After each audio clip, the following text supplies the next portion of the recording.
ওকে, so অ্যাটেন্ডেন্সটা একটু আমরা দিয়ে ফেলি। আম, অনুপ কুমার কুন্ডু, Present, sir. জিনিয়া আহমেদ, নূর আবির, Present, sir. মেহেদী হাসান,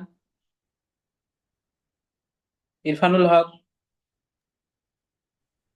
নওশীন হুমা, Present, sir. Fairuz Labiba, Syed Azmain, Yes, sir. Fauzia Ahmed, Present, sir. Shafkatur Rahman, Tahmida Ahmed, Mehjabin Iqbal, Yes, sir. Badruzzaman, Present, sir. Abdullah Al Mamun, Yes, sir. Tasnim Wahid, Present, sir. Anushka Ahmed, Tasnim Faria, Sir. Sinthia Jahan, Yes, sir. Antarnad, Muntasir Mahmud, Sahmat Nurain,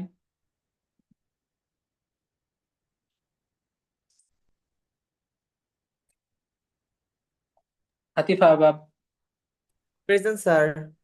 Anil Barua, অপি Das, Present, sir. সাবা আঞ্জিম, Sir, present, sir.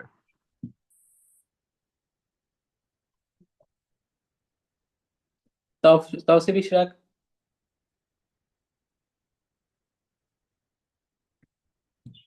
আশরাই মোবাশ্শার,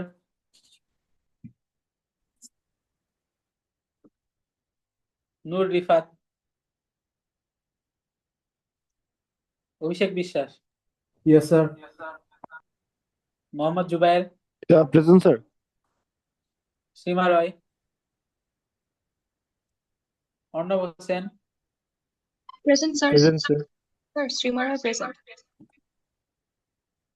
Samia সাইরা, রিফাত তাসনিয়া। ওকে Sir, Tausif Ishrak present, sir. ওকে Sir, Tahmid Ahmed present, sir. ওকে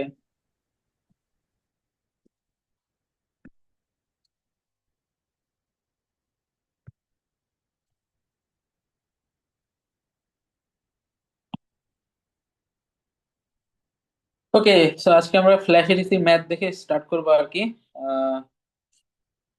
বইয়ের problem গুলোই দেখবো, মোর than enough. আমি question গুলো screenshot তুলে রাখছি, এখানে আমরা solve করার ট্রাই করবো।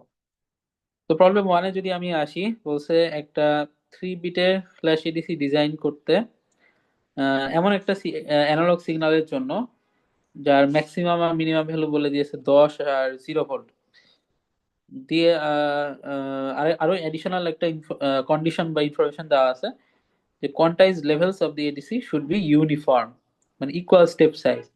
তো এটা কি ইন্ডিকেট করে? কোন টাইপের কোয়ান্টাইজেশন বলো দেখি, কোন কোয়ান্টাইজেশনে সব স্টেপ সেম থাকে? Mid-rise. রাইট, সো আমাদের এখানে কোন কোয়ান্টাইজেশনটা ইউজ করতে হবে সেটা ইনডাইরেক্টলি বলে দিয়েছে। ওকে, এ নাম্বার কোশ্চেন যেটা চাইছে, কয়টা রেজিস্টার আর অপ অ্যাম্প লাগবে বের করতে? Simple, তাই না? আমরা আগের দিন ফর্মুলা আকারেই দেখছিলাম এই বিষয়টা।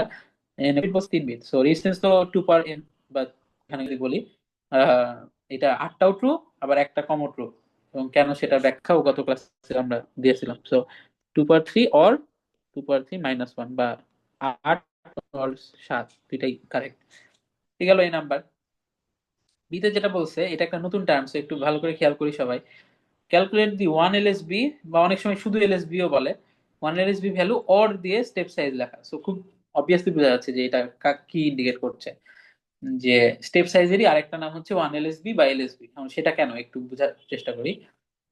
এলএসবি মানে তো আমার কি, least significant bit, right? So আমি যে ইনকোডেড ডিজিটাল আউটপুট গুলো পাবো এডিসি থেকে, তাদের মধ্যে যে কোনো দুইটা, বা আমার একদম প্রথম দুইটাই যদি চিন্তা করি কি কি এই ক্ষেত্রে, 000 আর 001, তো এদের মাঝে যে ডিফারেন্সটা,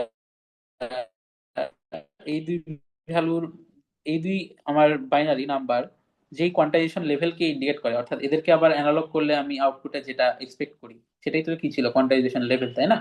মানে ওই ইন্টারভালের যে মিড পয়েন্টটা, তো তাদের মাঝের ডিফারেন্সটাও কিন্তু কার সমান হয়? স্টেপ সাইজের সমান হয়। একটা এক্সাম্পল দেই, এই ধরো আমার ওই যে -3 আর 5 সিগন্যালটার কথাই আবার একটু আমরা মনে করি। সেটার প্রথম ইন্টারভাল কি ছিল? -3 -2, তারপর একটা কি ছিল? -2 -1, তাই না? তাহলে আমার 000 হবে এই টাইপের ভ্যালুগুলোর জন্য, আর 001 হবে এই টাইপের ভ্যালুগুলোর জন্য। এই ইন্টারভালের সাথে অ্যাসোসিয়েটেড কোয়ান্টাইজেশন লেভেল কি ছিল? মিড পয়েন্টটা -2.5, আর এটা কত ছিল? -1.5। এদের মাঝের গ্যাপটা কত? 1 না? এবং এই ক্ষেত্রে স্টেপ সাইজও আমাদের কিন্তু 1ই আসছিল, সেটা হবেই। তো এই জন্য এই স্টেপ সাইজের আরেক নাম হচ্ছে, এই এলএসবি বিট একবার চেঞ্জ হইলে আমার ওই কোয়ান্টাইজেশন লেভেল যতটুকু চেঞ্জ হয় সেটাই কিন্তু কি স্টেপ সাইজের সমান। মানে 000 থেকে 001 হওয়াতে কোন বিটটা চেঞ্জ হলো? এলএসবি বিটটা চেঞ্জ হলো। সো এই একটা এলএসবি বিটের চেঞ্জের জন্য আমার ওই কোয়ান্টাইজেশন লেভেলের যতটুকু চেঞ্জ হয় সেটাই স্টেপ সাইজ, যেহেতু সো স্টেপ সাইজেরই আরেকটা নাম এলএসবি ভ্যালু বা 1 এলএসবি ভ্যালু। সো কোশ্চেনে কিন্তু স্টেপ সাইজের বদলে এই দুইটা টার্মসও ইউজ হইতে পারে। ওকে, সো স্টেপ সাইজ তো এখানে কত আমার? এই এই কোশ্চেনের জন্য সিগন্যালটা তো আর -3 5 না, এটা হচ্ছে কত? 0 আর 10। তাহলে স্টেপ সাইজ এখানে কত? 10 - 0/2^3 বা 1.25। এই তো। সো এই গেল আমাদের বি নাম্বার। সিতে কি বলছে? কোয়ান্টাইজেশন লেভেলস আইডেন্টিফাই করতে বলছে বা বের করতে বলছে, এবং ডিজিটাল আউটপুট ভার্সেস অ্যানালগ ইনপুটের একটা গ্রাফ ড্র করতে বলছে। সো এটা খুব পপুলার একটা কোশ্চেন টাইপ এবং এটা নিউ। সো এটাও একটু ভালো করে খেয়াল করতে হবে সবার। আচ্ছা, তো প্রথমত আমার এখানে একটা টেবিল বানাতে হবে এই গ্রাফটা আঁকার জন্য। এবং এই টেবিলটা তুমি যদি মানে হাত মানে এই এই ডিজিটাল আউটপুট ভার্সেস ইনপুটের গ্রাফ আঁকাটা প্র্যাকটিস করে করে ধরো প্রো হয়ে গেছো, তোমার আর এসব টেবিল টেবিল লাগছে না, ফাইন। তোমাকে টেবিল চাওয়াও হয় না এই কোশ্চেনে তোমার কাছে। তো টেবিল আঁকাটা ম্যান্ডেটরি না প্রথম কথা, কিন্তু টেবিল আঁকলে ওই গ্রাফটা আঁকতে হেল্প হয় প্রথম প্রথম। বাট একবার প্রো হয়ে গেলে তুমি চাইলেই এটা স্কিপ করতে পারো। আরেকটা সুবিধা আছে এই টেবিলটা বানাই নেওয়ার, যে তোমার যদি গ্রাফ আঁকতে যে কোনো ভুল হয় তখন তোমাকে পার্সিয়াল দেওয়ার জন্য আমি কোনটা খুঁজবো? এই টেবিলটা আছে কিনা। এবং এই টেবিলটা যদি তোমার পুরোপুরি কারেক্ট হয় তাহলে কিন্তু খুব বেশি মার্কস কাটা যাবে না, কারণ টেবিল যে পারে সে আসলে গ্রাফও পারে, হয়তো কোনো কারণে ভুল হয়ে গেছে স্কেলিং টেলিং বা আদার ইস্যুসে। হ্যাঁ, মার্কস কাটা যাবে, যাবে এমন না যে ফুল পেয়ে যাবা, কিন্তু কম কাটা যাবে আর কি। কিন্তু আমি যদি দেখি যে গ্রাফে ভুল করছো, কোনো টেবিল নাই, হ্যাঁ, তখন কিন্তু অনেক মার্কস কাটা যাবে। এবং এরকমও হয় যে গ্রাফ হয়তো পুরাটা ভুল কনসেপ্টে এঁকে ফেলছে, বাট সে অ্যাকচুয়ালি টেবিলের কনসেপ্টটা জানে, তখনও কিছু করার থাকে না, তখন পুরো জিরো দিয়ে দিতে হয় ওই গ্রাফের। শুধু গ্রাফ আঁকাটা এই জন্য একটু রিস্কি আর কি। টাইম থাকলে টেবিলটা লিখতে পারো, আর খুব কনফিডেন্ট হইলে দরকার নেই। তো টেবিলটা কি, টেবিলে কি কি থাকবে? প্রথমে আমার যেটা থাকবে যে ইন্টারভাল গুলো থাকবে। হ্যাঁ, কোয়ান্টাইজেশন লেভেল চাইছে আউটপুট, মানে ওই যে ডিজিটাল আউটপুট যেগুলো আমরা এডিসি থেকে পাবো সেগুলোকে আবার আমি ডিএসসি তে ফিট করলে যে অ্যানালগ ভ্যালুগুলো এক্সপেক্ট করি আউটপুটে, সেই ভ্যালুগুলো চাইছে। বাট সেটা আসবে কই থেকে? ইন্টারভালের মিড পয়েন্ট হিসেবেই। তো তো আমি আগে ইন্টারভাল গুলো একটু লিখি, তাহলে আমার মিড পয়েন্ট আইডেন্টিফাই করতেও সুবিধা হবে, এটাই।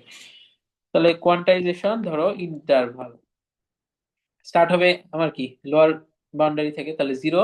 স্টেপ সাইজ কত? 1.25। তাহলে প্রথম ইন্টারভাল কি এটা, তারপরেরটা আমার কত? 1.25। তারপর স্টেপ সাইজ ধরে ধরে জাস্ট যোগ করতে থাকো, তাই না? 2.5, কত 3.75, আর এটা কত? ও না, 2.5 থেকে 3.75 হবে আর কি। 2.75 থেকে 2.5 থেকে 3.75। হ্যাঁ, এই এরকম করে বাকিগুলো আমি আপাতত সব আর লিখছি না। লাস্টেরটা কত হবে আমার? 8.75 থেকে 10, তাই না? হ্যাঁ। তো এগুলোই আর কি এখানে থাকবে এই কলামটাতে। এরপরে থাকবে কোয়ান্টাইজেশন লেভেল গুলো ধরো, তাহলে মিড পয়েন্ট গুলো, তাহলে এটা 0.625, এরকম করে করে বাকিগুলো এটা আই গেস 9.375 আসবে।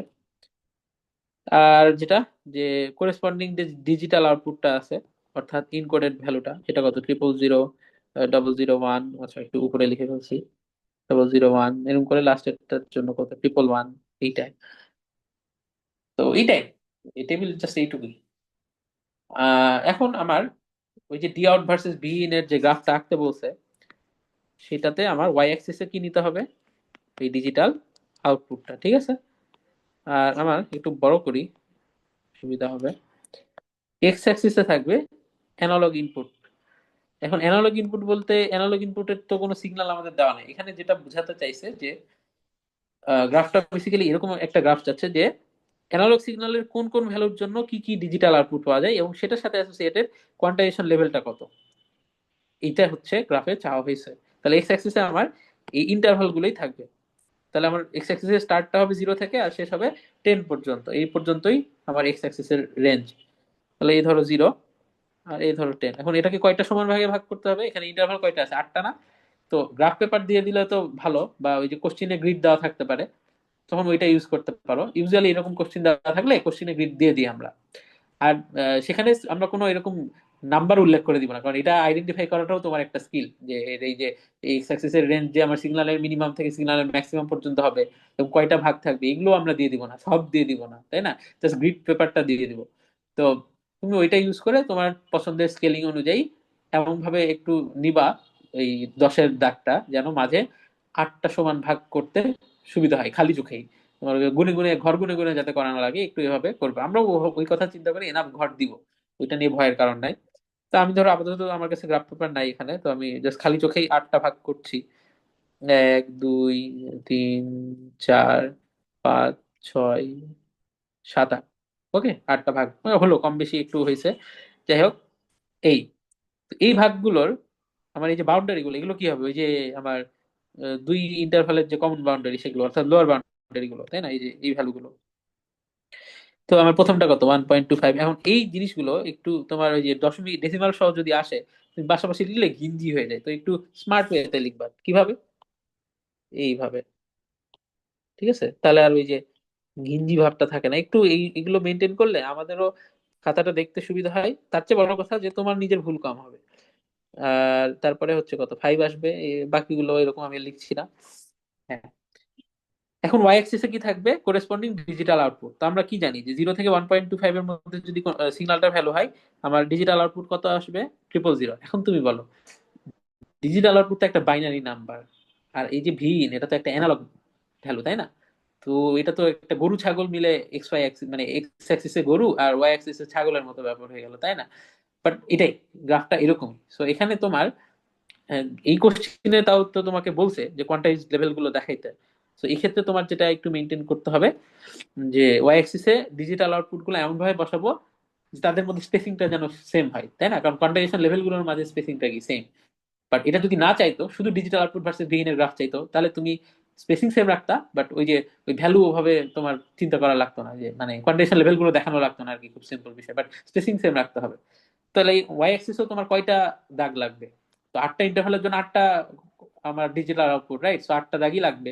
তাহলে ওই 8টা ঘরই লাগবে। সো এনাফ স্পেস সহ আমি এখানে 8টা ভাগ সমান 8টা ভাগে ভাগ করবো। আবার ধরো 2 3 4 5 6, এখানে একটু ছোট হয়ে গেল, আচ্ছা যাই হোক, 7 8।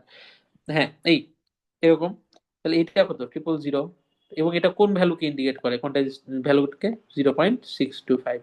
সেটা একটু বামে ভাবে ব্র্যাকেটে লিখে দেবে, এইটাই আর কি। তারপরটা কত, 0001, সরি 001। তারপরে এটা কত ছিল,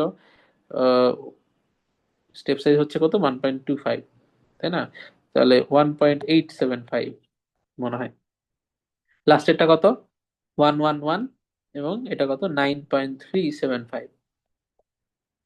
এই এখন আমার গ্রাফটা কিরকম হবে, আমি তো জাস্ট অ্যাক্সিস রেডি করছি। গ্রাফ হবে এরকম, 0 থেকে 1.25 এই পুরা সব ভ্যালুর জন্যই আমার আউটপুট কত থাকে, এটা থাকে। তাহলে আমার এই যে এখান থেকে উঠে গেল, আমি একটু গ্রাফটা রেড কালার দিয়ে ড্র করি, তাহলে বুঝতে সুবিধা হবে।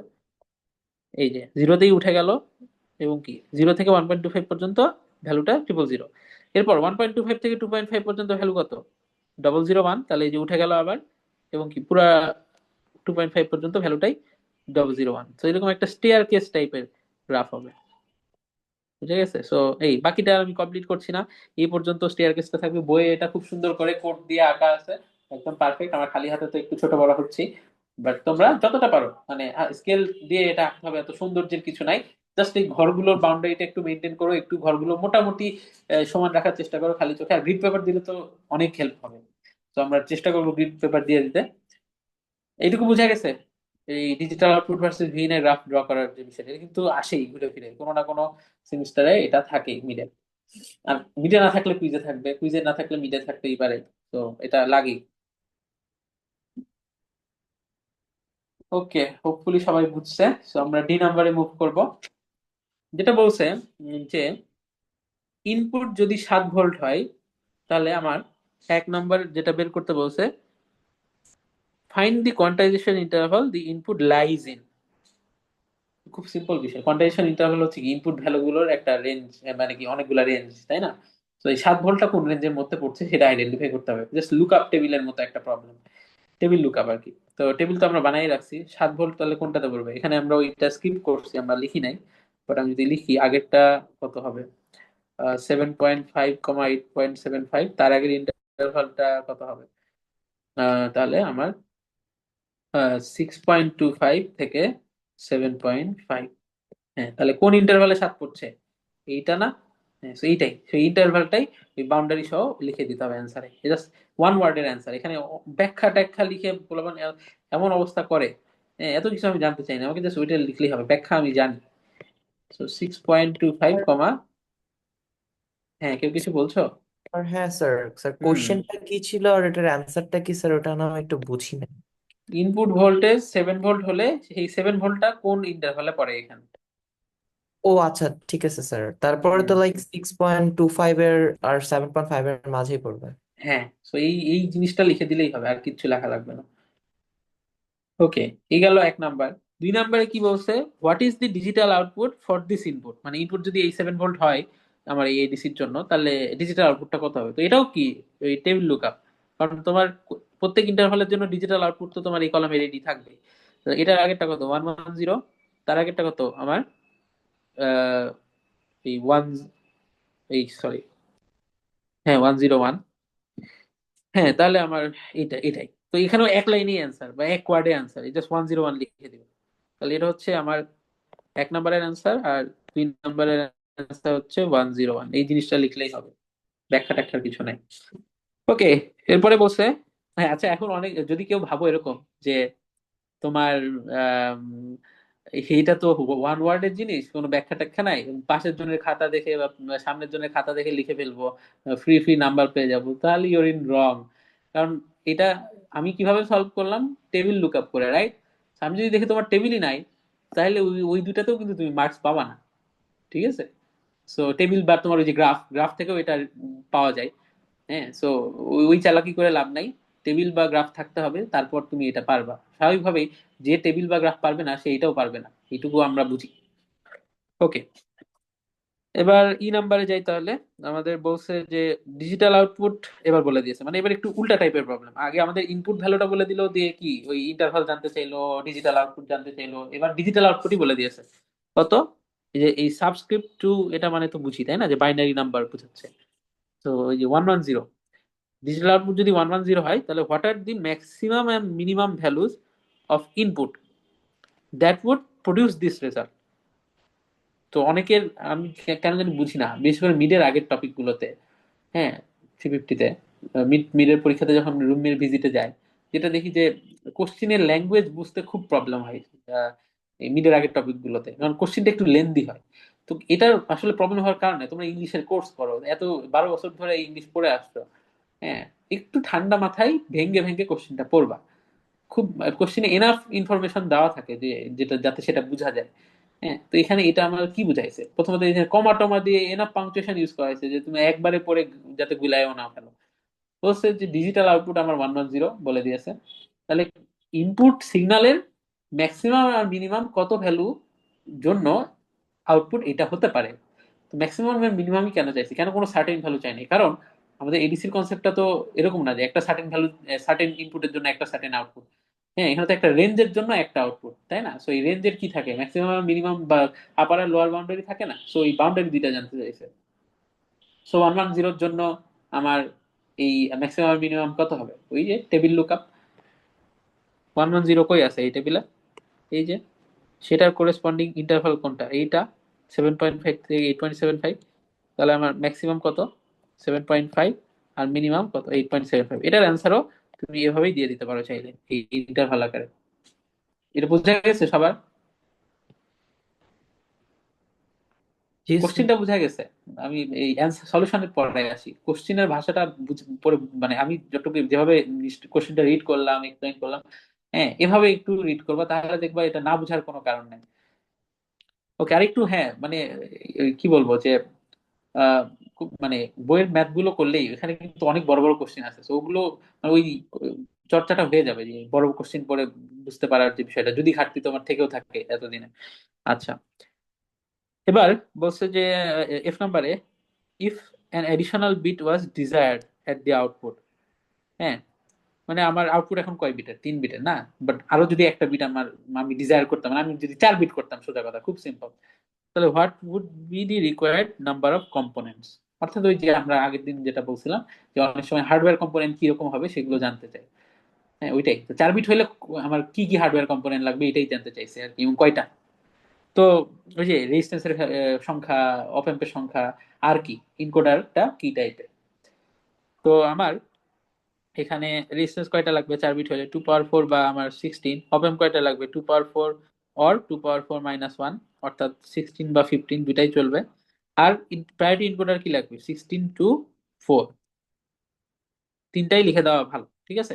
এখানে যদিও কি কি লাগবে সেটা এক্সাক্ট জানতে চাইনি, কয়টা লাগবে, সো তারপরেও তুমি স্পেসিফিক ভাবে এইটুকু জাস্ট লিখতে, এইটুকু লিখলেই, আবার তুমি যদি ইনকোডার কথাটা লেখারও তোমার টাইম না থাকে, 16 to 4 এটুকু লিখলেও আমরা কিছুটা পার্সিয়াল দেওয়ার চেষ্টা করবো। হ্যাঁ, কিন্তু এটা যেন বাদ না যায়, তাহলে কিন্তু নাম্বার কাটা যাবে। তো এই ছিল আমাদের 1 নাম্বার। এবার আমরা 2 নাম্বারে যেটা করব, আমরা 1 নাম্বারে যে গ্রাফটা বানাইছি, এই গ্রাফই এবার আমাদেরকে দিয়ে দিছে, তো একটু উল্টা হবে প্রবলেমটা। গ্রাফ দিয়ে দিছে, এবার গ্রাফ থেকে ওই যে টেবিল লুকআপ টাইপের প্রবলেম হয়তো। তো হ্যাঁ, টেবিল লুকআপের একটু বড় বড় রকমেরই প্রবলেম, বাট সলভটা খুব ছোট। হ্যাঁ, কি বলছে, এই যে এই digital output versus V V ইনপুটের যে গ্রাফটা তোমাকে দিয়ে দিয়েছে, স্টেয়ারকেস গ্রাফটা, সেই গ্রাফটা যেই এডিসির, সেই এডিসিটা সেই এডিসি সার্কিটটা ডিজাইন করো আর কি, খুব সোজা কথা। হঠাৎ করে মনে হইতে পারে যে এইটুক দিয়েছে আর চাচ্ছে একদম পুরো সার্কিট, তো না, বিষয় হলো এডিসি সার্কিট তো তোমার একটা মুখস্থ কনসেপ্ট, অনেকটা তুমি একবার বুঝে ফেললে আর ওটার বোঝার কিছু নাই। স্ট্রাকচার সেম, জাস্ট কি বিট সংখ্যা অনুযায়ী এই কম্পোনেন্টের ভ্যালু কি ভ্যারি করে, এছাড়া তো বেসিক স্ট্রাকচার তো সবার জন্যই সেম, রাইট? সো আমাদের এখানে কি কি জানা লাগবে এডিসি সার্কিটটা ড্র করতে হইলে, এবং কম্পোনেন্ট ভ্যালু সবাই? প্রথমত আমার কয় বিট, তাই না, এটা খুব ম্যান্ডেটরি, যে আমার কয়টা বিট, তাহলে আমি কম্পোনেন্ট সংখ্যা সম্পর্কে একটা আইডিয়া পাবো, এবং প্রায়োরিটি এনকোডার কিরকম হবে সেটার আইডিয়া পাবো। তাহলে এখানে কয় বিট বলো তো, কি মনে হয়, কিভাবে বুঝবো কয় বিট?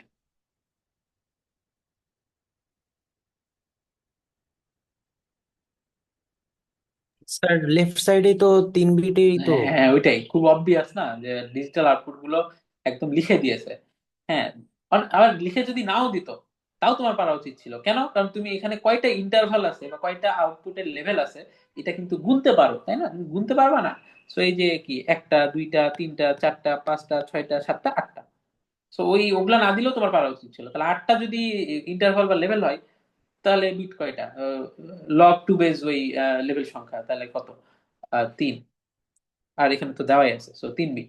তাহলে এটা সবচেয়ে ক্রুশাল ছিল। 3 বিট জেনে গেছি, তো তাহলে আমার কয়টা রেজিস্ট্যান্স হবে? 8টা রেজিস্ট্যান্স। অপেম্প কয়টা? আমি ধরো ওই 8টা অপেম্পে ইয়ে করি, আমি অনেক বড় লোক, আমার টাকার অভাব নাই, সো আমার একটা এক্সট্রা অপেম্প ইউজ করতে কোনো সমস্যা নাই। তাহলে 8টা অপেম্প, তাহলে আমার সার্কিট যেটা আমি আঁকবো সেটাতে 8টা অপেম্প থাকবে, 8টা রেজিস্ট্যান্স থাকবে। ওকে, ফাইন। তারপরে আমার রেজিস্ট্যান্সের ভ্যালু কি কোথাও আমরা ইউজ করছি বা ইউজ করতে দেখছো? করি নাই তো, তাই না? তাহলে আমার রেজিস্ট্যান্সের ভ্যালু জানার কোনো দরকার নেই। আমার কিসের কিসের ভ্যালু লাগছিল ওই এডিসি সার্কিটটা থেকে? একটা হচ্ছে ভি রেফারেন্স প্লাস বলে একটা জিনিস ছিল, আর একটা ছিল ভি রেফারেন্স মাইনাস। এবং সেটা কোনটা কোনটা ছিল? এটা ছিল, এটার পরিচয় কি ছিল, যে ওই অ্যানালগ সিগন্যালের রেঞ্জের ম্যাক্সিমাম ভ্যালুটা আর মিনিমাম ভ্যালুটা, তাই না? তাহলে আমাদের এইগুলোর ভ্যালুটা লাগবে। তো সেটা আমি কই থেকে পাবো বলো দেখি? এই যে এই গ্রাফটা, সেখানে কোথায় এই ভ্যালু দুইটা আছে? স্যার এক্স অ্যাক্সিসে আছে না এটা? হ্যাঁ, এক্স অ্যাক্সিসের কোথায়?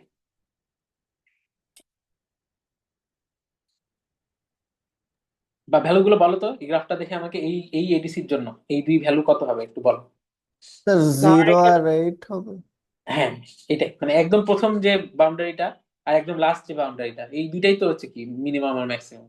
তাহলে এখানে সিগন্যালটা স্টার্ট হয়েছে কোথায় থেকে, এবং স্টেপ সাইজ দেখলেই তুমি এখানে ধরো এটা জিরো মার্ক করা নাই, বাট তুমি এই স্টেপ সাইজ টুকু দেখলেই তো বুঝবা কত ওয়ান, তাহলে এইটুকু ওয়ান, এবং দেখে তো সেমই লাগতেছে সাইজটা।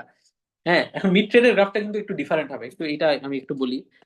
দেখো মিড ট্রেডের আমার কি প্রথম আর লাস্ট ইন্টারভালের উইডথটা তো আনইকুয়াল হয়, তাই না? বাকিগুলো সমান হয় না। তাহলে মিড ট্রেডে ধরো প্রথমটা যদি ছোট হয় তাহলে ওইটা কিন্তু এ পর্যন্ত থাকতো, মানে তখন গ্রাফটা এরকম হতো, এখানে যেই উঠে যেত। আর ওইদিকে তাহলে বড় হইতো, তাহলে ওইদিকে আবার এইখান থেকে শুরু হইতো, মানে এই লাস্টেরটা একটু বেশি বড় হতো। ওইটা কিন্তু খালি চোখে বোঝা যাবে, এরকম ভাবেই গ্রাফটা দেওয়া হবে। সো এটা কমপ্লেন করে লাভ হবে না তখন যে স্যার এটা তো দেখে বুঝি নাই মিড ট্রেড আর মিড রাইস, কেন ভ্যালু ভ্যালু তো দেখতে পাবা, তাই না? ওখানে তোমার বাউন্ডারিটা তাহলে কোথায় থাকতো, 0.5-এ থাকতো, আর এখানে কোথায় থাকতো আমার 6.5-এ থাকতো। তো ওগুলো তো দেওয়া থাকবে, বা অ্যাটলিস্ট রিড করা যাবে এরকম অবস্থায় দেওয়া থাকবে। সো সবসময় যে মিড রাইজের গ্রাফি দেওয়া থাকবে এটা কিন্তু ধরে নেওয়া যাবে না। দেখ এখানে মিড রাইজের গ্রাফি দেওয়া আছে, সো চিন্তা নাই। তাহলে আমাদের সিগন্যালের মিনিমাম হচ্ছে কত, 0, আর ম্যাক্সিমাম কত, 8। তাহলে ভি রেফারেন্স মাইনাস 0 মানে ওই যে গ্রাউন্ড করে দিলেই হয় বেসিক্যালি, বা তুমি চাইলে 0 লিখতে পারো। আর ওই ম্যাক্সিমামে কি থাকবে, 8 থাকবে। আর কিছু তোমার এখানে লাগবে না, জাস্ট ওই যে প্রায়োরিটি ইনকোডারটা তাহলে কি হয় 8 to 3, এটা একটু লিখে দিবা ওই বক্সটার মধ্যে। এই তো খাটনির কিছু নাই, তুমি সার্কিটটা হচ্ছে যদি নাও আঁকতে পারো কানেকশন টানেকশন, তাও তুমি যদি এগুলো লিখে দাও তাও তোমাকে একটা ভালো রকম পার্সিয়াল দেওয়া হবে। আর সার্কিট, এই সার্কিটের তো স্ট্রাকচার আমি বলছি যে কি সেম, তো একটু দুই একবার একটু ধরো তোমার 3 বিট আঁকতে প্যারা হচ্ছে অনেক বড়, তুমি 2 বিট দিয়ে প্র্যাকটিস করো। যে 2 বিট পারবে কনসেপ্ট বুঝবে, সে পরীক্ষার হলে 3 বিট কেন 4 বিট দিলেও, 4 বিট আসলে দিব না কারণ এটা খুবই ইনহিউম্যান হয়ে যায় অত বড় জিনিস আঁকা, বাট 3 বিট দিলেও পারবে আর কিছু কথা। তো তুমি প্রথমে ছোট দিয়েই প্র্যাকটিস করো, সমস্যা নাই তো। হ্যাঁ, তো এই সার্কিটটা কিন্তু এখানে আঁকতে হবে, এবং এই যা যা কম্পোনেন্টের ভ্যালু তুমি বের করছো, যে ভিম্যাক্স ভিমিন বা প্যারামিটারের ভ্যালু, সেগুলো কিন্তু সেখানে শো করতে হবে। তাই বলে রেজিস্ট্যান্সের ভ্যালু না, কিন্তু এগুলো এগুলো যেগুলো ভ্যালু বের করা লাগে সেগুলো শো করতে হবে। শুধু সার্কিট স্কেলিটন সার্কিট রেখে রেখে দিলেই হবে না। স্যার আমার একটা কোয়েশ্চেন ছিল। হ্যাঁ, স্যার ওখানে যে অপ অ্যাম্পটা আঁকি ওখানে কিন্তু লাইক মানে উপর থেকে নিচ পর্যন্ত মনে করেন আমরা 8টা ইউজ করছি যেহেতু, সো হুম 8টার মধ্যে ওখানে যে ভিম্যাক্স আর ভিমিন থাকে ওখানে কিন্তু লাইক চেঞ্জ হতে থাকে স্যার। হুম হুম, লাইক ওগুলো দেখাতে হবে না। আমি তো সার্কিট চাইছি, ওগুলো তো ইন্টারনাল ক্যারেক্টারিস্টিক, ওগুলো দেওয়া লাগবে না। ঠিক আছে। ওকে, পি নাম্বার কি বলছে? হ্যাঁ, এই এডিসি যেটা, এই যে বামে গ্রাফ দেওয়া আছে যে এডিসি, সেটা তো তুমি এখন বানাই ফেললা, খুবই ভালো। তো এবার বলছে সেই এডিসি তে তোমার ইনপুট ভোল্টেজ হিসেবে ধরো এই সিগন্যালটা পাস করা হচ্ছে, মানে ডিফারেন্ট এই যে, এবং ভোল্টেজটা পাস করা হচ্ছে, এবং সব ভ্যালু তো আর আমার কি হয় না, স্যাম্পল হয় না এবং প্রসেস হয় না, তাই না? সো এই স্যাম্পল ভ্যালুগুলো এখানে এই যে ডট ডট দিয়ে এই যে শো করে দিয়েছে যে কোন ইনস্ট্যান্টে ভ্যালুগুলো আমার এডিসি তে অ্যাকচুয়ালি পাস হচ্ছে। তো এখন তোমাকে যেটা বলছে যে একটা টেবিল বানাতে, যেখানে এই এডিসি তে এই এই ইনপুট গুলো গেলে ডিজিটাল আউটপুট কি হবে সেটা তুমি লিখবা। সো এই টেবিলের কয়টা কলাম লাগবে বেসিক্যালি? ইনপুটের ভ্যালু কিন্তু এখানে কি ম্যাটার করে, তুমি এক্সাক্ট ভ্যালু কি ম্যাটার করে আমাকে বলো তো? এখানে জাস্ট কোন রেঞ্জে পড়ছে এটা বা কোন ইন্টারভ্যালে পড়ছে এটা আইডেন্টিফাই করলে এনাফ না? আর এই যে ইনপুট সিগন্যালটার যে গ্রাফটা দেওয়া আছে, এখানে ওয়াই অ্যাক্সিস এর লেভেলিংটা যদি খেয়াল করো, 1, তারপর 2, তারপর 3, তাহলে প্রতি 1 ভোল্ট পর পরই কিন্তু ভ্যালু দেওয়া আছে এবং দাগ কাটা আছে। তাহলে ওই যে স্যাম্পল ভ্যালুগুলো সেগুলো আমার মানে ওই এই 1 ভোল্টের মাঝেই তো মানে একটা আইডিয়া করা যাবে যে 6 আর 5-এর মাঝে নাকি 4 আর 5-এর মাঝে। আবার তুমি এই এদিকে এই ডিজিটাল আউটপুটের গ্রাফটাতে যদি খেয়াল করো, ইন্টারভাল গুলার বাউন্ডারিও কিন্তু এগুলোর সাথে মিলে যায়, যে যে 0 থেকে 1 পর্যন্ত একটা, 1 থেকে 2 পর্যন্ত, 4 থেকে 5 পর্যন্ত আছে। হ্যাঁ, তাহলে তোমার এই ভ্যালুগুলো এক্সাক্ট জানা লাগবে না তো, জাস্ট ওটা আইডিয়া করতে পারতে হবে যে আচ্ছা 4 আর 5-এর মাঝে, তাহলে 4 আর 5টা কোন ইন্টারভাল ছিল, ও এই যে এই ইন্টারভালটা, এবং সেটা কোন আমার ডিজিটাল আউটপুটের সাথে অ্যাসোসিয়েটেড, ও না এটা না, ভুলটার সাথে জানছি, এই যে এটা 100 সাথে অ্যাসোসিয়েটেড। তো এটা জানলেই তো চলে, তাহলে এক্সাক্ট ভ্যালু তোমার জানা লাগবে না, ওই জন্য এখানে এক্সাক্ট ভ্যালু দেওয়াও হয়নি, জাস্ট ওই আইডিয়া করার মতো ভাবেই গ্রাফের লেভেলিংটা করা আছে। তাহলে তোমার এই কোশ্চেনের অ্যান্সারে কয়টা কলাম হইলেই চলবে? একটা কলাম থাকবে স্যাম্পল ইনস্ট্যান্স। ধরো ধরো কথার কথা মানে কত নাম্বার স্যাম্পল, মানে তোমাকে একটু একটু তো বুঝাইতে হবে যে আমার কোন ভ্যালুটার ডিজিটাল আউটপুট তুমি বুঝাচ্ছ, এক্সাক্ট ভ্যালু তুমি না বলতে পারো, বাট এটা হচ্ছে কি তুমি ধরো ফার্স্ট স্যাম্পল বলতে পারো, এটা সেকেন্ড স্যাম্পল বলতে পারো, এভাবে জাস্ট বুঝাইতে হবে অর্ডারটা, তাহলে আমি বুঝবো যে হ্যাঁ তুমি ঠিকটার জন্য ঠিক আউটপুটটা লিখতে পারছো কিনা, তাহলে ওই অর্ডার নাম্বারটা লিখলেই হবে। আবার তুমি চাইলে স্যাম্পলিং টাইম দিয়েও এটা বলতে পারো। স্যাম্পলিং টাইম এখানে মিলি সেকেন্ডে দেওয়া আছে, সো 1 মিলি সেকেন্ডের ভ্যালু, 2 মিলি সেকেন্ডের ভ্যালু, যার যেটা ইচ্ছা, জাস্ট অর্ডারটা বুঝালেই হবে। তাহলে 1 2 এরকম করে করে কয়টা স্যাম্পল আছে এখানে দেখো, 10টা স্যাম্পল আছে, তাহলে 10 পর্যন্ত যাবে। আর ডানের কলামটা কি হবে, করেসপন্ডিং ডিজিটাল আউটপুট। এটা জাস্ট গ্রাফ থেকে আইডিয়া করে তুমি বসাতে পারবে। ফার্স্ট স্যাম্পলটা কত দেখো তো, 6 আর 7 এর মাঝে না, 7টা আর এখানে নাই, বাট বুঝেই তো যাচ্ছে যে 7 ক্রস করে নেই, থাকলে তো মানে ক্রস করলে তো দিত 7টা। তাহলে 6 আর 7 এর মাঝের ইন্টারভাল কোনটা, একদম লাস্টের আগেরটা, তাহলে এটা আউটপুট কত, 110। পরের স্যাম্পলটাও কিন্তু ওই একই ইন্টারভালেই পড়ছে, তাহলে এটাও কি 110। তারপরেরটাতে জায়গা চেঞ্জ হয়েছে 5 আর 6 এর মাঝে, সো এটা হচ্ছে আমার 101। তারপরটা তাহলে 101, এরকম করে করে 10 নাম্বারটা, এটা হচ্ছে আমার 1 আর 2 এর মাঝে, তো 1 আর 2 এর মাঝে যেটা সেটা হচ্ছে 001। এই এভাবে 10টা লুকআপ, টেবিল লুকআপের মতোই গ্রাফ লুকআপ করে ভ্যালুগুলো বসাতে হবে। 2 নাম্বার পর্যন্ত কারো বুঝতে সমস্যা আছে? ওকে, আমরা পরের প্রবলেমে মুভ করি তাহলে। এটাই ফ্ল্যাশ এডিসির লাস্ট প্রবলেম। আসলে আমাদের খুব বেশি প্রবলেম সলভ করা লাগে না, বা নাইও বইতে, এগুলো করলেই চলবে, আর প্রিভিয়াস ইয়ারের কোশ্চেন করবা। তো প্রবলেম 3 কি বলছে, যে একটা ডুয়াল স্লোপ এডিসির রেফারেন্স ভোল্টেজ বলে দিয়েছে 5 ভোল্ট। আচ্ছা, আরেকটা জিনিস, এই যে দেখো এখানে তো আমাদের 2টা রেফারেন্স ভোল্টেজ ছিল। ও সরি সরি, এটা তো ডুয়াল স্লোপ এডিসি। হ্যাঁ, এই যে সমস্যা, প্রবলেম থ্রিতে কিছুটা ফ্ল্যাশ এডিসির কোশ্চেনও আছে, আবার কিছুটা ডুয়াল স্লোপের কোশ্চেন আছে। আচ্ছা, তাহলে এটা এখন আমাদের করে লাভ নাই, ডুয়াল স্লোপ আগে পড়তে হবে, তারপর করতে হবে। হ্যাঁ, এই ফ্ল্যাশ এডিসিরও আছে, ওই জন্যই আমি নিছিলাম প্রবলেমটা, আমার খেয়াল ছিল না যে ডুয়াল স্লোপেরও কিছু একটা পার্ট আছে। তো হ্যাঁ, আমাদের পিওরলি ফ্ল্যাশ এডিসির কোশ্চেন এই দুইটাই মেইনলি। আর আর যেগুলো প্রবলেম আছে ওগুলোতে মিক্স টাইপের আছে, সো ওগুলো আমরা পরে দেখবো ডুয়াল স্লোপ পড়া হয়ে গেলে। এখন তাহলে আমরা ডুয়াল স্লোপ শুরু করবো আজকে। আমি একটু বের করে নিই ইয়েটা, 1 মিনিট তাই থাকবে, প্রাইভেট তো আছে। ওকে,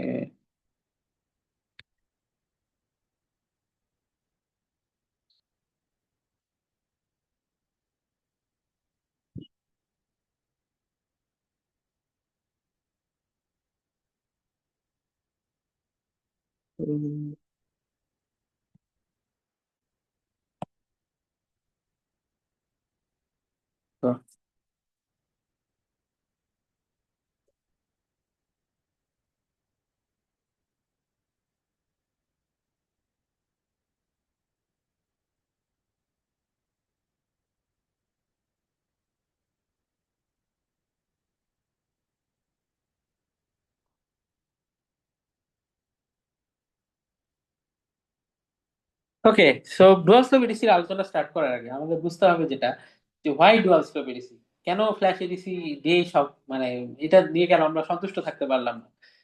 তো ফ্ল্যাশ এডিসির যে সবচেয়ে বড় সমস্যাটা, যে অনেক কম্পোনেন্টস লাগে, এবং বিট নাম্বার যত বাড়ে এক্সপোনেনশিয়ালি এই কম্পোনেন্টের রিকোয়ারমেন্টটা বাড়ে। যেমন 3 বিটে 8টা, 4 বিটে 16টা রেজিস্ট্যান্সের কথা বা অপেম্পের কথা যাই বলি না কেন, আবার আমার 5 মানে আস্তে আস্তে এটা অনেক হিউজ অ্যামাউন্ট হয়ে যাবে যদি আমার বিট সংখ্যাটা বেড়ে যায়। এবং এটা কিন্তু অনেক কস্টলি, কারণ তোমার অপেম্প অনেক কস্টলি, রেজিস্ট্যান্সও যে কস্ট নাই তা না, ইনকোডার অত বড় পাওয়াটাও একটা ডিফিকাল্ট ব্যাপার। হ্যাঁ, সবকিছুতেই তখন কমপ্লেক্সিটিটা বাড়তে থাকে।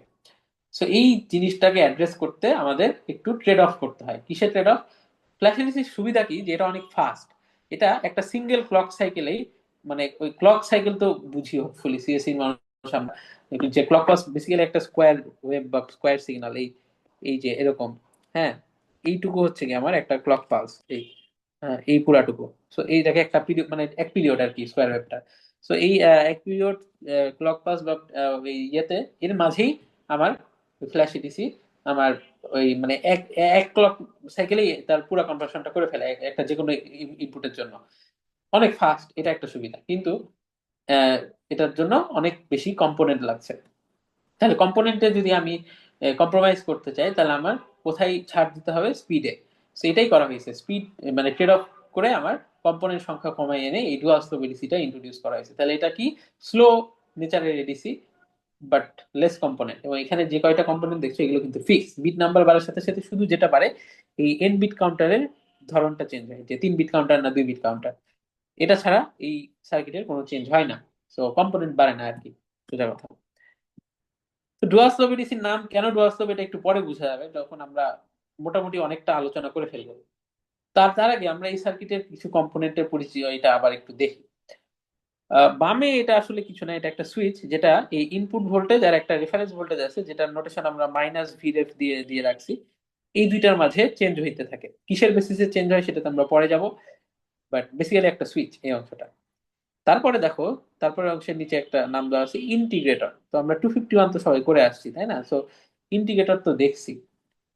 এটা যে ইন্টিগ্রেটর হোপফুলি ভুলে গেলেও এতক্ষণে এটা যে দেখছো এরকম মাথায় আসা উচিত। তো আহ, তাহলে এই সুইচটা যখন যার সাথেই কানেক্টেড থাকবে না কেন সেটা কোথায় পাস হচ্ছে, একটা ইন্টিগ্রেটরে পাস হচ্ছে। যেমন এই যে সলিড লাইনটা এখন ভি ইনপুটের সাথে আছে, সো এটা ওই অবস্থাটাকে ইন্ডিকেট করছে যে ইনপুটটা যখন ভি ইনপুটের সাথে অর্থাৎ ইনপুট ভোল্টেজের সাথে কানেক্টেড, তাহলে ইনপুট ভোল্টেজটা এখানে প্রথমে ইন্টিগ্রেট হচ্ছে। এরপরে এখানে কি আছে, একটা অপ অ্যাম্প আছে এবং যেটাতে কোনো ক্লোজ লুপ নাই ইন্ডিকেটরের মতো। তাহলে এটা কি ওপেন লুপ অপ অ্যাম্প, মানে কি কম্পারেটর, তাই না? তাহলে ইন্টিগ্রেট হওয়া ইনপুটটা বা রেফারেন্স ভোল্টেজটা আমার কম্পারেটরে কম্পেয়ার হচ্ছে। কার সাথে কম্পেয়ার হচ্ছে কেউ কি একটু বলতে পারবে?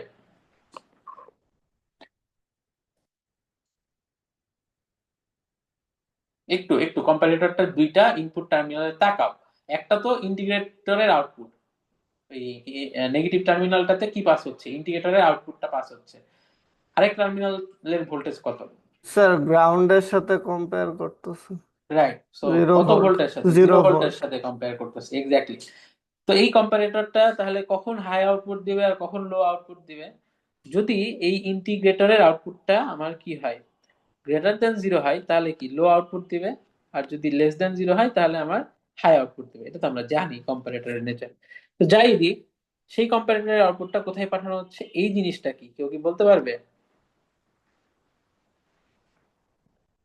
আচ্ছা, টু স্যার সিক্সটি গেট, হ্যাঁ sir gate sir gate AND gate gate দেখো। Right, AND gate. তো 260 বা আইসিটি যারা ভালো মতো পড়া নাই হয়তো তারা একটু ভুলে যেয়ে থাকতে পারো। তো এটা হচ্ছে একটা এন্ড গেট। সো এন্ড গেটে two input and gate more specifically, এবং সেটার একটা ইনপুট কি, ওই অপেম্পটার আউটপুটটা। সো অপেম্পটা যদি হাই আউটপুট দেয় তাহলে ওই ইনপুটটা হাই থাকছে, আর লো আউটপুট দিলে ওই ইনপুটটা লো থাকছে। আরেকটা ইনপুট কি, একটা ক্লক পালস। তো ক্লক পালস তো একটু আগে আমরা বলে আসছি যে বেসিক্যালি একটা স্কোয়ার ওয়েভ, যেটা এক সময় হাই থাকে, অর্ধেক পিরিয়ড হাই, অর্ধেক period not necessary, duty cycle change করলেই ওটা মানে একটা পিরিয়ডের কত অংশ হাই থাকবে কত অংশ লো থাকবে ওটা চেঞ্জ হয়। যাই হোক, ওগুলোতে আমরা আপাতত যাব না। আমাদের এডিসি তে ওই ধরো 50% ডিউটি সাইকেলই। সো অর্ধেক টাইম হাই থাকে অর্ধেক টাইম লো থাকে এক পিরিয়ডে। সো এই ইনপুটটা কিন্তু ফ্লাকচুয়েট করে, এটা অলওয়েজ হাই বা অলওয়েজ লো কখনো হয় না। তাহলে এন্ড গেটটার আউটপুটও কিন্তু আমার কি অলওয়েজ হাই বা অলওয়েজ লো হবে কিনা এটা আমার মানে মানে ইয়ে গ্যারান্টিড না, এটা এই ইনপুটের উপর ডিপেন্ড করছে আর কি, সোজা কথা। যাই হোক, তো এই অ্যান্ড গেটের আউটপুটটা কোথায় পাস হচ্ছে, একটা এন বিট কাউন্টারে পাস হচ্ছে। তো এন বিট কাউন্টার কি, যারা 260 করছি হয়তো কিছুটা আইডিয়া আছে, বাট যাদের জানি না একটু আমরা একটু ভালো করে খেয়াল করি। ধরো 3 বিট এন বিট মানে আমার ধরো 3 বিট দিয়ে আমরা একটু উদাহরণটা বোঝার চেষ্টা করি। 3 বিটে কি কি বাইনারি নাম্বার পসিবল আমরা জানি, 000 থেকে 111। কয়টা? 8টা। বাট মানে সিরিয়াল আমি যদি বাইনারি করেসপন্ডিং ডেসিমাল বলি, 0 থেকে কথার কথা কি 7, তাই না? তো এন বিট কাউন্টার যেটা করে যে, ধরো একদম রিসেট করে আমি কেবল কাউন্টারটা অন করছি, তাহলে প্রথমেই ওটার প্রথম ট্রিগারে আউটপুট যেটা দেয় 000। তারপরে ট্রিগার মানে রিসেট ট্রিগারে 000-তে আসে। তারপরে ট্রিগারে মানে ট্রিগারটা কিভাবে হয়, এই যে এইটাই তার ট্রিগার পিন। এই এই পিনটা যখন হাই মানে এই ইনপুটটা যখন হাই হয়, তখন সে এই একটা বাইনারি থেকে পরবর্তী বাইনারিতে কাউন্ট করে, অর্থাৎ শো করে, তার ডিসপ্লেটা চেঞ্জ হয় খুব সিম্পলি। তাহলে রিসেট করলাম, 000-তে আসলো। এরপরে প্রথম ট্রিগারে সে কোথায় যাবে, এরপরের বাইনারি কত আমার 001। তারপরে আমার কোথায় যাবে, এরপরেরটাতে যাবে, সো কত 010, এরকম করে করে আমার লাস্ট আমার 7 নাম্বার ট্রিগারে কোথায় যাবে বলো তো? মানে প্রথম ট্রিগারে একে আসলো, দ্বিতীয় ট্রিগারে 2-এ, তাহলে 7 নাম্বার ট্রিগারে আসবে 111-এ। এখন আরেকটা ট্রিগারে সে আবার কি হবে, রিসেট হয়ে আবার আবার 000-তে যাবে আর কি, সোজা কথা। So, এই সাইকেল এরকমই চলতে থাকবে, এই সাইকেলের মতোই চলতে থাকবে। তাহলে এই 0 থেকে 7 পর্যন্ত যে আবার ফাইনাল ট্রিগার মানে 8 নাম্বার ট্রিগারে সে আবার রিসেট হয়ে অটো রিসেট হয়ে 0-তে চলে আসে। এর বেশি কাউন্ট করতে পারে না, কারণ 3 বিট। এবং ডিসপ্লেতে তার এই এরকম 000 থেকে, মানে যদি বাইনারিটাই ডিসপ্লে করো তাহলে 000 থেকে দেখবা যে 001, 010 এরকম করে করে আমার আবার ওই 8 নাম্বার ট্রিগার 000-তে চলে আসছে। এই হচ্ছে এন বিট কাউন্টারের ধর্ম। এবং এই ট্রিগারটা কখন হয় এটা তো বললামই, ওই ইনপুটটা যতবার হাই হয় ততবার। এখন হাই হয়ে থেকে গেলে হবে না, ওই মানে এটা আসলে কি সিকোয়েন্সিয়াল লজিক, এটা মানে কিছুটা আইডিয়া থাকলে বুঝতে সহজ হয়। ওই যে ক্লকের রাইজিং এ যে শুধু এই জিনিসটা ঘটে, হাই থেকে গেল তাহলে আবার হবে না, আমার হাই হয়ে ধরো লো হইলো আবার হাই হইলো তখন আবার এটা কি আমার চেঞ্জ হবে এরকম। তো শুধু রাইজিং এজে মানে একটা ক্লক পালসে আমি যদি মাল্টিপল পিরিয়ড একটু ড্র করি এখানে, এই ধরো আমার অনেকগুলো পিরিয়ড আমি ড্র করছি, 3টা পিরিয়ড মতো ধরো ড্র করছি, তাহলে এই যে আহ, ওই ক্লক পাসের ভ্যালুটা বা যাই বলি না কেন এখানে যে ইয়েটা পাস হচ্ছে সেটা ধরো লো থেকে হাই হয়েছে, তখন একবার আমার কি সে কাউন্টটা চেঞ্জ করে পরের স্টেটে যাবে, তারপর এই অংশে আর চেঞ্জ হবে না, আবার এখানে তো লো, সো এখানে চেঞ্জের প্রশ্নই আসে না। আবার যখন লো থেকে হাই হবে ওই ওই ওই সময়ে ওই ইনস্ট্যান্টে আবার সে এখান থেকে এখানে যাবে, এবং এভাবেই জিনিসটা চলতে থাকবে। এই আর কি এন বিট কাউন্টারের ধর্ম। এটুকু বোঝা গেছে সবার কম্পোনেন্ট পরিচিতি? ওকে, সো আমরা এবার একে একে দেখবো যে আসলে এখানে কনভার্সনটা, অ্যানালগ টু ডিজিটাল কনভার্সনটা ডুয়াল সেল বিডিসি কিভাবে করছে এই কম্পোনেন্ট গুলোর হেল্প নিয়ে। তো আমরা প্রথমে মানে ডুয়াল সেল বিডিসি দুইটা ফেজ মতো আছে। প্রথম ফেজটাকে আমরা ইন্টিগ্রেশন ফেজ বলি, কেন সেটা একটু পরে বলবো, বাট আপাতত এই ইন্টিগ্রেশন ফেজটা নিয়ে আমরা স্টার্ট করছি আমাদের আলোচনা। এখন সার্কিটের অবস্থা কিরকম আছে, যে আমার এন বিট কাউন্টারটা রিসেট হয়ে গেছে, ধরো রিসেট হয়ে তাহলে এটা কি শো করছে, 000। ওকে, এই যে এখানে এন বিট কাউন্টার থেকে দেখো একটা ওভারফ্লো বলে ড্যাশ লাইন এইখানে গেছে। এটা আসলে কি করে, যে এই এন বিট কাউন্টারটা যখন ওই যে 8 নাম্বার ট্রিগার পায় তখন কিন্তু ওভারফ্লো হয়, যে 111 এর পরে সে তো আর কাউন্ট করতে পারছে না। সো তখন দুইটা ঘটনা ঘটে, 111 থেকে আমার ওভারফ্লো এর কারণে আবার রিসেট হয়ে কি 000 তে চলে যায়। আর এই যে ওভারফ্লো হইলো এটা বুঝাতে সে একটা এডিশনাল ওভারফ্লো বিট হাই করে দেয়, সেই বিটটাই এই যে ড্যাশ লাইন দিয়ে পাস হচ্ছে, এখানে সুইচিং মেকানিজম বললে থাকে, এখানে তো সবকিছু শো করা হয় নাই। সেই সুইচিং মেকানিজমে ওইটা এই ওভারফ্লো বিটটা একটা কন্ট্রোল পিনের মতো কাজ করে। যেই তো এই কন্ট্রোল পিনটা যেটা তখন করে যে আমার ইনপুটের থেকে আমার কানেকশনটা কোথায় শিফট করে, রেফারেন্স ভোল্টেজে নিয়ে যায়। তো এখন তো আমরা রিসেট অবস্থায় আছি, এখন ওভারফ্লো হাই না, অলরেডি হয়ে গেছিল, দিয়ে আবার ভি রেফারেন্স থেকে ধরো তোমার কি ইনপুট ভোল্টেজে চলে আসছিল বা যেটাই হোক, ওই সুইচিং মেকানিজম অনুযায়ী এখন ধরো ইনপুট ভোল্টেজের সাথে কানেক্টেড আছে। তো এখন আমার ওভারফ্লো বিট 0, ওইটা এখন ট্রিগার হয়নি, ওটা হবে কখন, 111 হবে যখন, আবার তারপর যখন 111 এর পরে আর একটা ক্লকের রাইজিং এজ পাবে দিয়ে 000 যাওয়া শুরু করবে, তখন আমার ওভারফ্লোটা হাই হবে। আপাতত এটা লো, তো এটা নিয়ে চিন্তা করার কারণ নাই, এবং ইনপুট ভোল্টেজের সাথে আমার ধরো কি সুইচটা কানেক্টেড, মানে এখন এটা ইফেক্টিভ, তাহলে আর এর সাথে কোন পার্টটা কানেক্টেড, এই রাস্তা এই পার্টটা কানেক্টেড। সো এখন আমার ইন্ডিকেটরের ইনপুট কত, এই আমাদের অ্যানালগ ইনপুটটা ওই স্যাম্পল করা ভ্যালুগুলো সোজা কথা। তো আমার ইন্ডিকেটরের কথা যদি মনে থাকে কারো 251 থেকে, আমরা জানি যে একটা ইন্ডিকেটরের আউটপুট ভোল্টেজের ফর্মুলাটা এরকম, যে মাইনাস আর সি 1/RC আর কি, ইন্টিগ্রেশনের মধ্যে ওই ইনপুটটা টাইম ডিটি রেসপেক্টে, এবং আমার এটার হচ্ছে সাথে যেটা থাকে যে ইনিশিয়াল টাইমে যদি কোনো ভোল্টেজ ওইটার আউটপুটটা আগে থেকে থেকে থাকে, সো আউটপুট ভোল্টেজের ওই ধরো টি ওয়ান হচ্ছে আমাদের ইনিশিয়াল টাইম, সো টি1 থেকে টি2 পর্যন্ত এটা ইন্ডিকেশন করবে, এবং এই টি1 ইনস্ট্যান্টে যদি আউটপুট ভোল্টেজ নন জিরো থাকে, কোনো ভ্যালু থাকে, তাহলে সেই ভ্যালুটাও এখানে যোগ আকারে থাকে।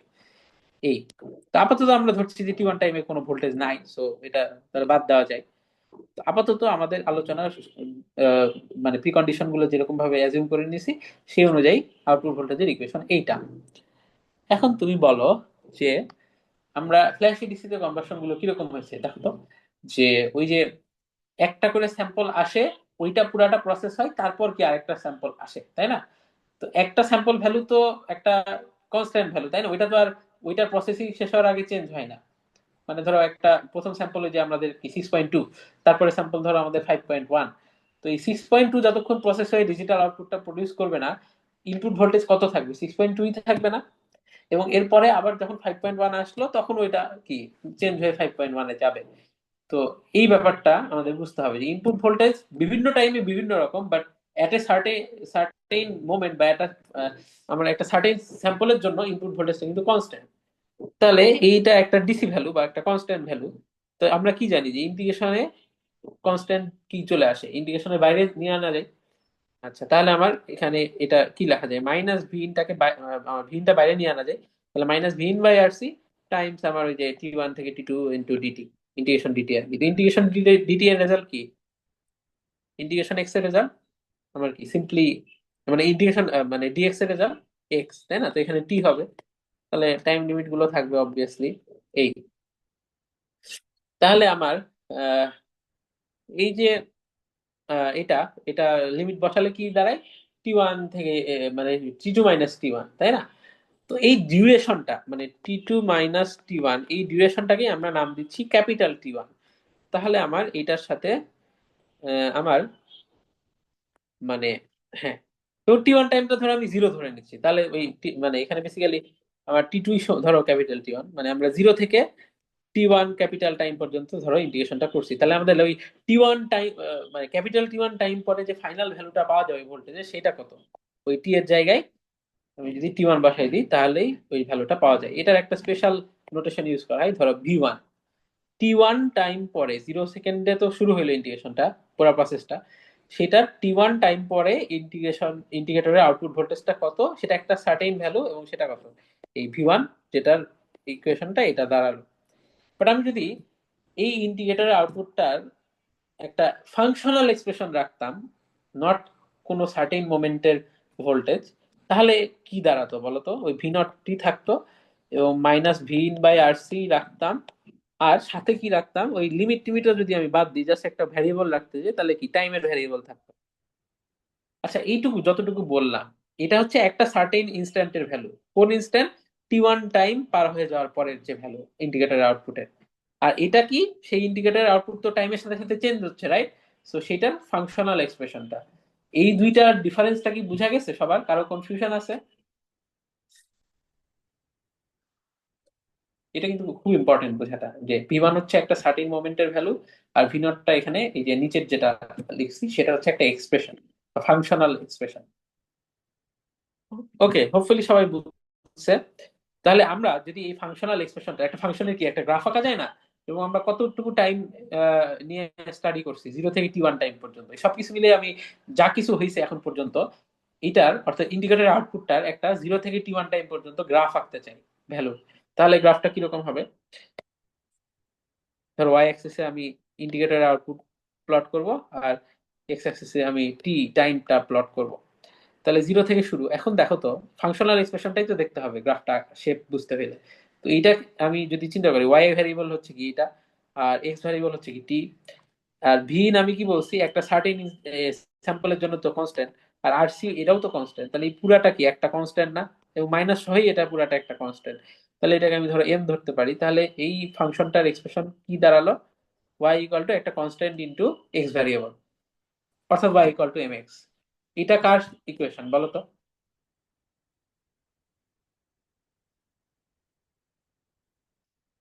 কেউ Y equal to M X চিনতে পারছে না? স্যার স্ট্রেট লাইনের ইকুয়েশন। ওকে, এখন সেই স্ট্রেট লাইনের স্লোপটা এখানে কি, নেগেটিভ না? Yes sir, negative. হ্যাঁ, আবার এটা একটা অরিজিন দিয়ে যাওয়া স্ট্রেট লাইনের ইকুয়েশন, আরো যদি স্পেসিফিক ভাবে বলি, কারণ এখানে কোনো সি নাই, এম এক্স প্লাস সি নাই। তাহলে একটা অরিজিন দিয়ে যাওয়া স্ট্রেট লাইন যার স্লোপ নেগেটিভ, এবং স্লোপের ভ্যালু কত, আমরা তো এখানে কম্পোনেন্টের ভ্যালু মেনশন করি নাই, সো আমরা একটা মোটামুটি ধরে নিই।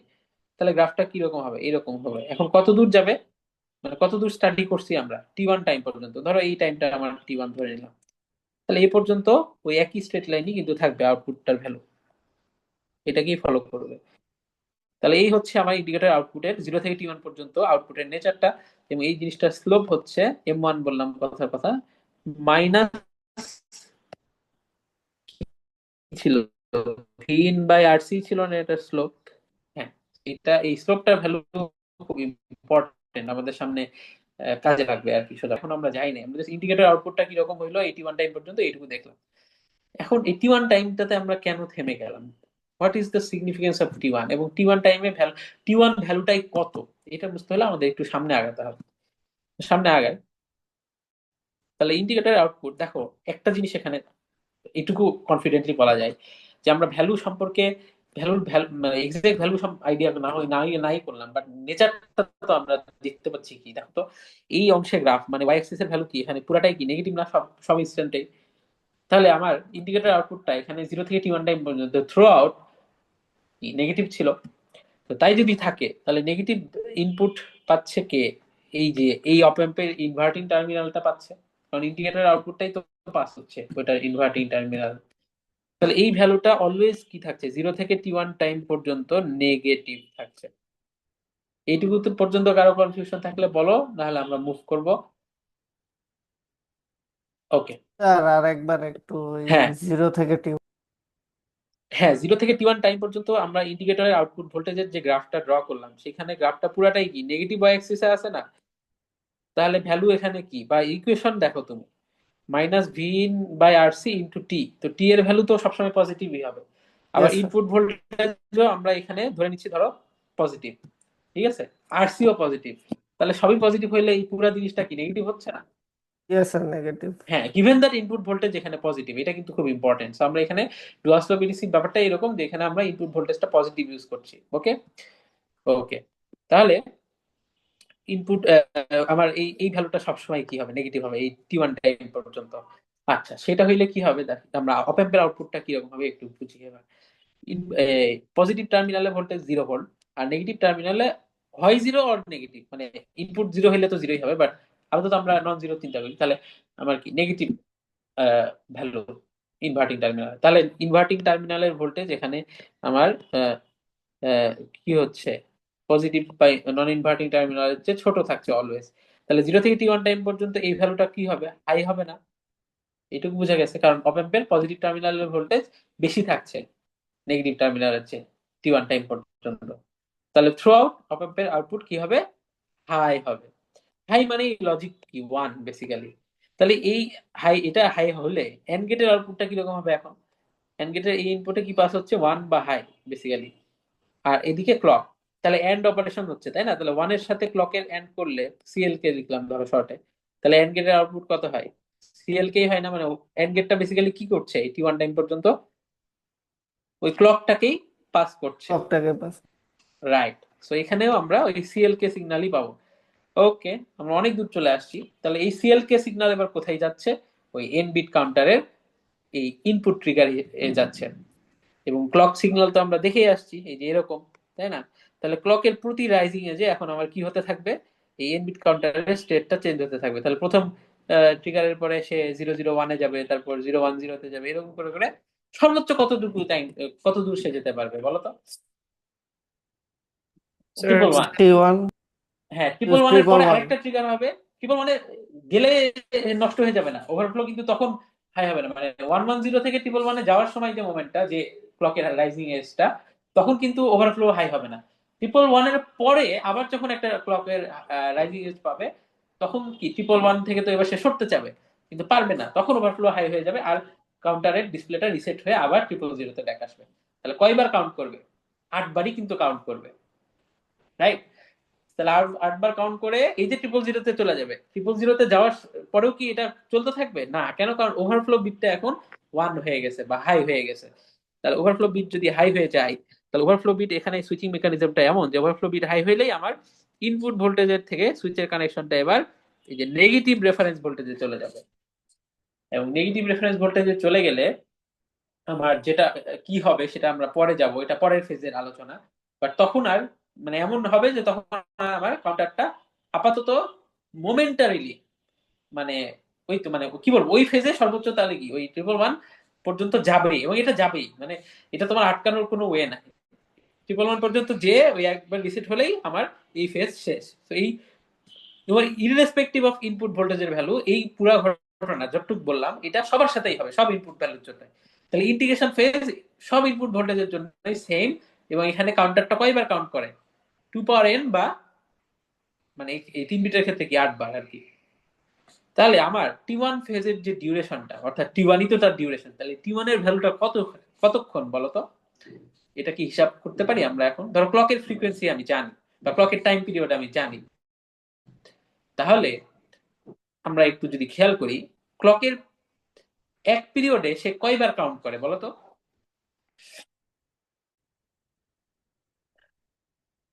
কখন কাউন্ট করে, কাউন্ট গুলো কখন হয়, যে রাইজিং এজে না, তো রাইজিং এজ কয়টা আছে একটা পিরিয়ডে?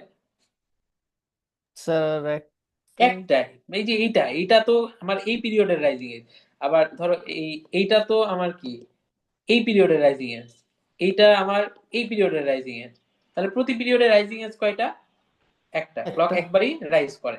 তাহলে প্রতি রাইজিং এজে যেহেতু একবার কাউন্ট হয়, তাহলে ক্লকের এক পিরিয়ডে কয়বার কাউন্ট করে ওই কাউন্টারটা?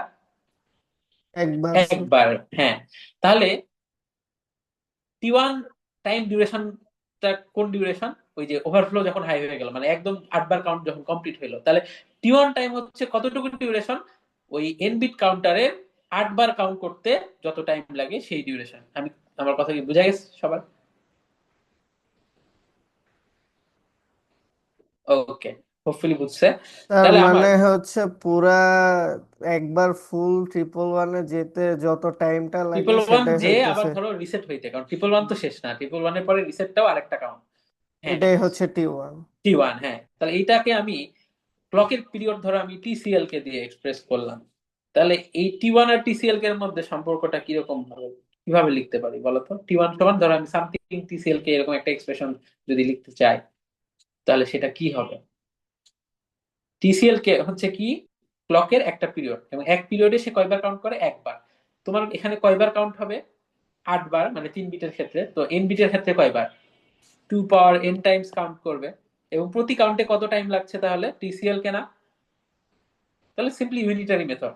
একটা কাউন্টে লাগে TCL কে, তাহলে 2 পাওয়ার n টা কাউন্টে কত টাইম লাগবে? 2 পাওয়ার n টাইমস TCL কে।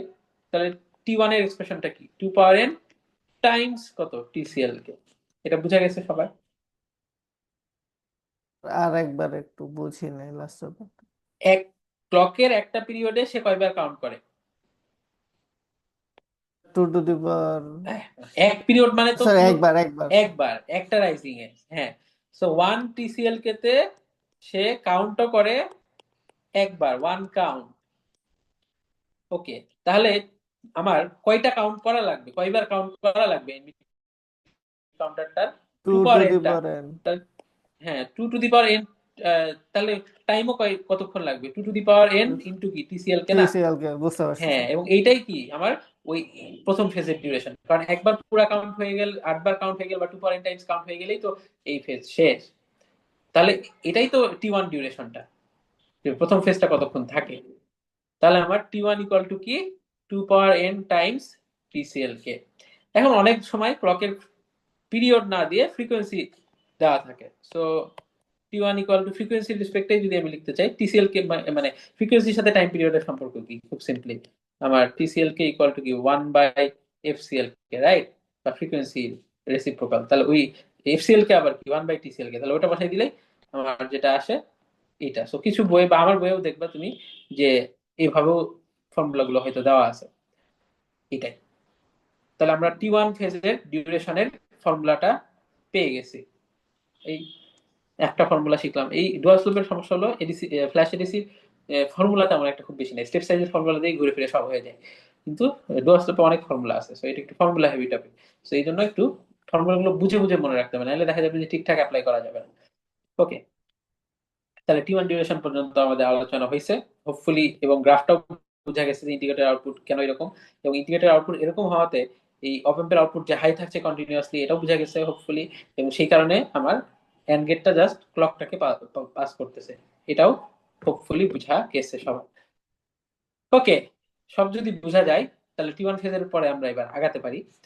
এখন T1 ফেজ কোথায় শেষ হলো এটা একটু বুঝতে হবে, আমরা কোথায় আছি এটা একটু আমরা আবার মনে করাই দিই। ইন্ডিকেটর আউটপুটে বিশেষ করে ইন্ডিকেটর আউটপুটটা কোথায় আছে এটা একটু মনে করাই দিই। এইখানে আছি, আমাদের T1 টাইম পরে আমরা এই ভোল্টেজে আছি। এই ভোল্টেজটার একটা স্পেশাল নোটেশন আমরা ইউজ করছি কি? V1। ঠিক আছে, সো আমাদের এখান থেকে এরপরের ঘটনাগুলো হতে থাকবে। আমি একটু স্লোপের ইয়েটা মুছে দিচ্ছি এখানে, এটাও একটু মিশাই দিয়ে আপাতত লাগবে না। হ্যাঁ, ওকে। এরপরে কি ঘটবে?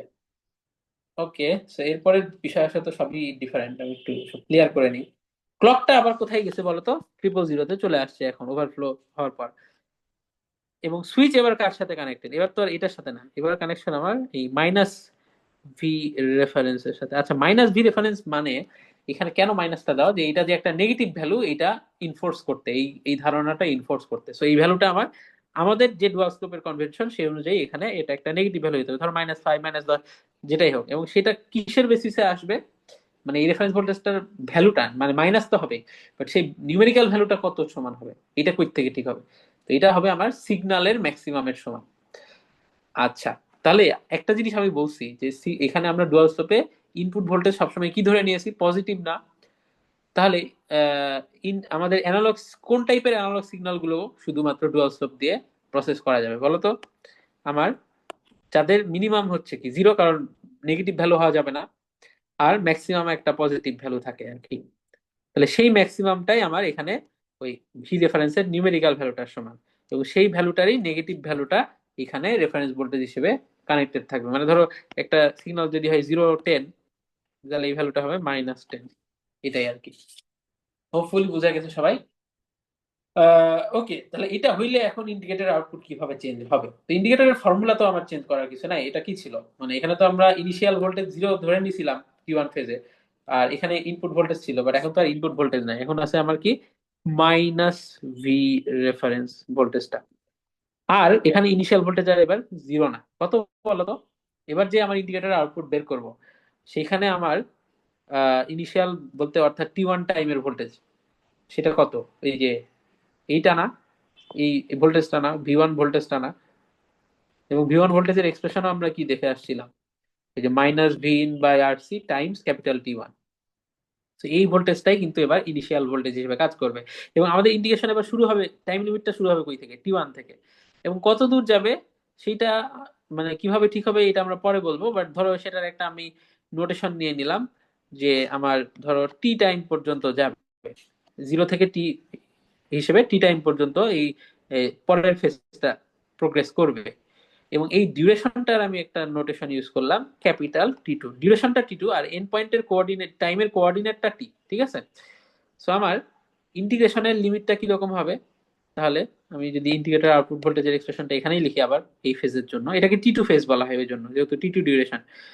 তো -1/RC তো আগের মতোই থাকবে। ইন্টিগ্রেশন আমার কি, ইনিশিয়াল টাইম কত ক্যাপিটাল T1, ফাইনাল টাইম কত T, আর এখানে ইনপুটে আমার কত ভোল্টেজ আছে -V রেফারেন্স ডিটি, প্লাস আমার ইনিশিয়াল ভোল্টেজ কত ছিল T1 টাইমে, ওই V1, আপাতত V1ই দিয়ে রাখি। এই তা আবারও আমাদের যেটা কথা যে এখানে অ্যানালগ সিগন্যাল অ্যানালগ ইনপুটের মতোই এটা তো আরোই কি আমার সবসময় কনস্ট্যান্ট, এটা সবার জন্য সব ইনপুটের জন্যই কি -10ই থাকবে, তাহলে এটাও একটা কনস্ট্যান্ট ভ্যালু। তো তাই যদি হয় তাহলে আমি এটাকেও কি ইন্ডিকেটরের বাইরে নিয়ে আনতে পারি ইন্ডিকেশন সিম্বলের, তাহলে মাইনাসে মাইনাসে প্লাস হয়ে যায়, তাহলে ওই ভ্যালুটা পজিটিভ হয়ে যায় আর কি। -10 থাকলে ধরো এটা 10 হবে, তাহলে ভি রেফারেন্স বাই 10 থাকে। আর ওইদিকে আমার ইন্ডিকেশন ডিটি হয়ে যায় আবার, তাহলে আবার আমাদের কি আসবে, একটা টাইম ভ্যারিয়েবল আসবে, রাইট? আর এর সাথে এই যে V1, মানে আমি আপাতত ফাংশনাল এক্সপ্রেশনটাই আগে রাখছি। তাহলে এই হচ্ছে আমাদের T2 ফেজের ইন্ডিকেটরের আউটপুট ভোল্টেজের একটা ফাংশনাল এক্সপ্রেশন। তো এইটা একটু আমরা যদি অবজার্ভ করি, তাহলে V1 কি ছিল, একটা সার্টেন মোমেন্টের ভোল্টেজ ছিল, তাহলে এটাও কিন্তু কি কনস্ট্যান্ট, এই পুরাটা কনস্ট্যান্ট। কেন? এটা তো খুব অবভিয়াস, ভি রেফারেন্স নিজে কনস্ট্যান্ট, আর ও 10 কেন কই থেকে আসলো, এটা আরসি হবে ধুর। হ্যাঁ, আচ্ছা হ্যাঁ, তাহলে আরসিও তো কনস্ট্যান্ট, তাহলে ভ্যারিয়েবলটা শুধু কে, এই টি। তাহলে এটা এক্স ভ্যারিয়েবল যদি ধরি, এটা আমার কনস্ট্যান্ট, এটাকে ধরো এম দিলাম আর এটার নাম দিলাম সি, আর এই হচ্ছে আমাদের কি ওয়াই ভ্যারিয়েবল। তাহলে এবার আমার ইকুয়েশনটা কি নেচারের, Y equal to M X plus C. তো এবারও একটা স্ট্রেট লাইন যেটার স্লোপ এবার কত, V reference by R C, আর যেটা এবার আর কি না অরিজিন দিয়ে যাবে না, কারণ এটার একটা ওয়াই অ্যাক্সিস এর ইন্টারসেক্ট আছে। তো এখন এটা কই থেকে স্টার্ট হবে? তো খুব অবভিয়াসলি ইন্টিগ্রেটরের আউটপুট ভোল্টেজ কি হইতে পারে না, ইনস্ট্যান্টেনিয়াসলি চেঞ্জ হইতে পারে না। বা তোমার এখানে এই পয়েন্টটা যে ছেড়ে আসছিল এখান থেকেই তো স্টার্ট হবে, তাই না? কারণ ইন্টিগ্রেটরটা কি দিয়ে তৈরি, একটা আরসি সার্কিট দিয়ে তৈরি, এবং আরসি সার্কিটের নেচার কি, চার্জ ডিসচার্জ। তো চার্জ হয়ে একটা পয়েন্টে গেলে ডিসচার্জও কি ওই পয়েন্ট থেকেই কিন্তু শুরু হয়, এটাই আর কি। তো আমার এই পয়েন্ট থেকেই স্টার্ট হবে, এবং আমার এটার স্লোপের নেচারটা যদি আমরা একটু বলি কিরকম বলতো, V ref by R C, V রেফটাই আমার কি ছিল, -10 ছিল, তাহলে ভি রেফ বলতে তো ওই পজিটিভ ভ্যালুটা, আবার আর সিও তো পজিটিভ, তাহলে এবার স্লোপটা কি পজিটিভ না? বোঝা গেছে এটা? স্লোপটা যে পজিটিভ এই ফেজে, এটা বোঝা গেছে কেন? Yes, sir. প্লাস থাকার কারণে। হ্যাঁ হ্যাঁ, ওকে। সো এইটা তাহলে একটা পজিটিভ স্লোপ এবার। ওকে গেল। আর কনস্ট্যান্টের ভ্যালু সেটা নেগেটিভ ছিল, ওটা নিয়ে আমাদের চিন্তার কারণ নেই, ওইটা জাস্ট ঠিক করবে যে কোথায় থেকে স্টার্ট হবে, যে এখান থেকে স্টার্ট হবে। তাহলে এবারও straight line with positive slope, তাহলে এবার আমার রাইজটা কি এরকম হবে না? এরকম হবে শেপটা, এবং সেটা কোথায় যেয়ে শেষ হবে? এই স্ট্রেট লাইনই তো, তাহলে ওই যে কি টি টি মোমেন্টে। আচ্ছা হ্যাঁ, কোথায় যেয়ে শেষ হবে সেটা কিন্তু এখন আমরা বলি নাই।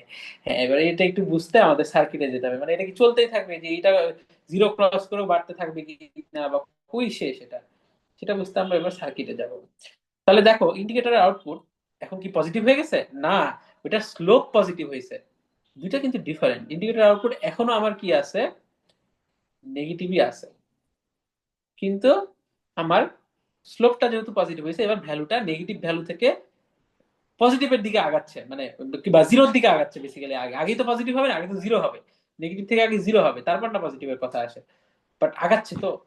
তাহলে ইন্ডিকেটরের আউটপুট এখনো নেগেটিভ, বাট এবার এটা রাইজিং নেগেটিভ, মানে রাইজিং এর অর্থে যে নেগেটিভ অ্যামাউন্টটা কমে কমে জিরোর দিকে যাবে, তারপর যদি সুযোগ থাকে তাহলে পজিটিভে যাবে।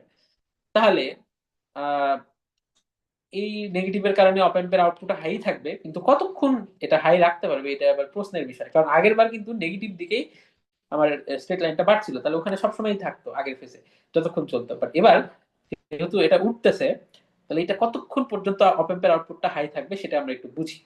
এটা কত ছিল, 0 ভোল্ট। তাহলে বলো তো এখানকার মার্জিনাল ভ্যালুটা কত যে পর্যন্ত অপ অ্যাম্পটা হাই আউটপুট দিবে? এই ইনভার্টিং টার্মিনালের সর্বোচ্চ কত ভোল্টেজ পর্যন্ত অপ অ্যাম্পটা হাই আউটপুট দিবে?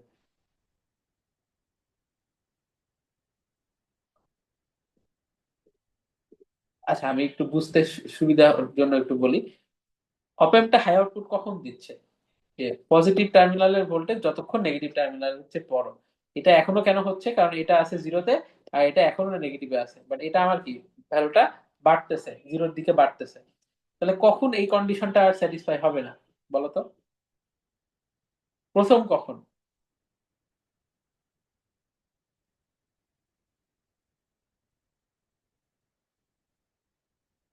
হয় সবাই ঘুমাচ্ছে, আর মানে এই সিম্পল জিনিসটা কেন ধরতে পারতেছে না কেউ, আমি বুঝছি না। তো স্যার বলেই দিলাম ক্যাপাসিটরের অ্যান্সারটা। সব চার্জ ডিসিপেট হয়ে হ্যাঁ যায়। রে আল্লাহ, আমি ভ্যালু চাইছি, মানে তোমার অত ডিপে যাওয়ারই দরকার নাই, বুঝছো? হ্যাঁ, ক্যাপাসিটর ট্যাপাসিটরের আমাদের অত ভাবে, আমি তো ইন্ডিকেটর পার করে আসছি। ইন্ডিকেটরের কি হইতেছে কিভাবে ওটা আমাদের ভাবার দরকার নাই, আমি ভ্যালুর রেসপেক্টেই জানতে চাচ্ছি। গ্রাফটা দিয়ে চিন্তা করো তোমরা না। এটা আমি খেয়াল করছি যে ট্রিপলি কোর্সে আসলে তোমরা সিএসসি মানুষ, তোমরা নাম্বার নিয়েই থাকো সারাদিন ঘুরে ফিরে, ওই তোমার কোড বলো যাই বলো নাম্বার নিয়েই ডিল করা লাগে। বাট ট্রিপলি কোর্সে আসলে আর নাম্বার ওয়াইজ চিন্তা করতে পারো না কেন জানি, বা তোমাদের ম্যাথমেটিক্যাল হেভি একটা প্রোগ্রাম। হ্যাঁ, তোমাদের আমাদের চেয়েও বেশি ম্যাথমেটিক্স এর দিকে যাওয়া লাগে আর কি, ডিসক্রিট ম্যাথমেটিক্স এর দিকে বেশি ঝুঁকা লাগে, নট আমি বলতেছি না যে ক্যালকুলাসের দিকে বেশি যাওয়া লাগে। ডিসক্রিট ম্যাথমেটিক্স বা নাম্বারস নিয়ে বেশি ডিল করা লাগে, number theory and all. But যখন বা গ্রাফস নাম্বার থিওরি এগুলো, বাট যখন ট্রিপলি কোর্সে আসি আমরা কেন জানি বেশি সার্কিট ওরিয়েন্টেড চিন্তা করতে চেষ্টা করি। বাট জিনিসটা কি, ওই সার্কিটও ঘুরে ফিরে সবকিছুকে ম্যাথমেটিক্যালি কিন্তু চিন্তা করা যায়, মানে তোমার হোল ওয়ার্ল্ডটাই কিন্তু ম্যাথমেটিক্যালি তুমি চিন্তা করতে পারো, সে একটু নাম্বারস নিয়ে চিন্তা করার মেন্টালিটিটা গ্রো করবা। হ্যাঁ, ক্যাপাসিটরে কি হলো এটা আমার জানার বিষয় না এখন, ওগুলো ইন্ডিকেটর আমরা আহ, ওটার পরিচয় ইন্ডিকেটর এটুকু জানলেই চলবে। আমরা এখন আর 251-এ নাই যে আমার ওইরকম ভিতরের ডিটেলস জানা লাগবে, যে ক্যাপাসিটি বা 250-তে নাই যে আরসি সার্কিটের ডিসচার্জ নিয়ে চিন্তা করতে হবে। আমরা এখন অনেক বড় হয়েছি, আমাদের একটা মডিউলের মতো চিন্তা করতে হবে ইন্ডিকেটরটাকে। যে হ্যাঁ, তো সেটা গ্রাফ আমি জেনে গেছি যে আমার এই ফেজেও একটা রাইজিং স্ট্রেট লাইন হচ্ছে, তাহলে এটা একসময় জিরো হবে, তারপর ক্রস করে পজিটিভ হইতে পারে। বাট আমি এখানে যেটা জানতে চাচ্ছি সেটা তো একটা অপ অ্যাম্পের ইয়ে, খুব সিম্পল কন্ডিশন দেওয়া আছে। এই মানে ইফ এলস এর মতো চিন্তা করো। হ্যাঁ, যে আমার ইফ কি V plus greater than V minus, তাহলে আমার অপ অ্যাম্পের যে আউটপুটটা, অপ অ্যাম্প ধরো এটা আমার কি হাই হয়, আর এলস হলে আমার কি হয়, তোমার এটা লো হয়। তাহলে ভি প্লাস কত আছে এখন, 0 ভোল্ট। ভি মাইনাস কি আছে, নেগেটিভ, বা এটা বাড়তেছে। তাহলে কখন এই ইফের কন্ডিশনটা নষ্ট হবে, ভি মাইনাস এর কোন ভ্যালুর জন্য প্রথম এটা নষ্ট হবে? খুব সিম্পল স্যার কোশ্চেন তো। জিরো হলে এইটা এইটা এটা বলতে এতক্ষণ টাইম লাগতেছে কেন? ওই যে তোমরা বেশি জটিল করে চিন্তা করতে চাও, জাস্ট নাম্বারস নিয়ে চিন্তা করবা। হ্যাঁ, নাম্বারস আর ওই কি মানে অ্যালগোরিদম দিয়ে বা তোমার লজিক দিয়ে বা যাই বলি না কেন ওইভাবে চিন্তা করবা, সবকিছুকে জটিল করবা না, ট্রিপলি দিয়ে চিন্তা করবা না। ওকে, সো আমার এই নেগেটিভ টার্মিনালের ভ্যালুটা যখন প্রথম জিরো হবে তখনই কিন্তু কন্ডিশনটা ব্রেক হয়ে গেল, তখনই আমার এই আউটপুটটা কি হয়ে যাবে, লো হয়ে যাবে। এটা লো মানে এন্ড গেটের একটা ইনপুট জিরো, তাহলে এখানে ক্লক কি দিল আমার যায় আসে না, এই আউটপুটও কি জিরো সবসময় পাবে। জিরো আসবে। হ্যাঁ, তাহলে সবসময় ট্রিগারটা জিরো থাকছে এবং আমরা কি দেখে আসছি, ও তো হাই থাকলেও চেঞ্জ হইতো না, আর এখন তো হাইয়ের দূরের কথা, ও লো পাচ্ছে ট্রিগারে, তাহলে কাউন্টারের কাউন্ট কি তখন আর চেঞ্জ হবে? No sir. হ্যাঁ, বাট এর মাঝে এই যে নেগেটিভ থেকে জিরো পর্যন্ত যেতে এই ভোল্টেজটা কিছু টাইম তো পার হয়েছে না, ইয়েস স্যার।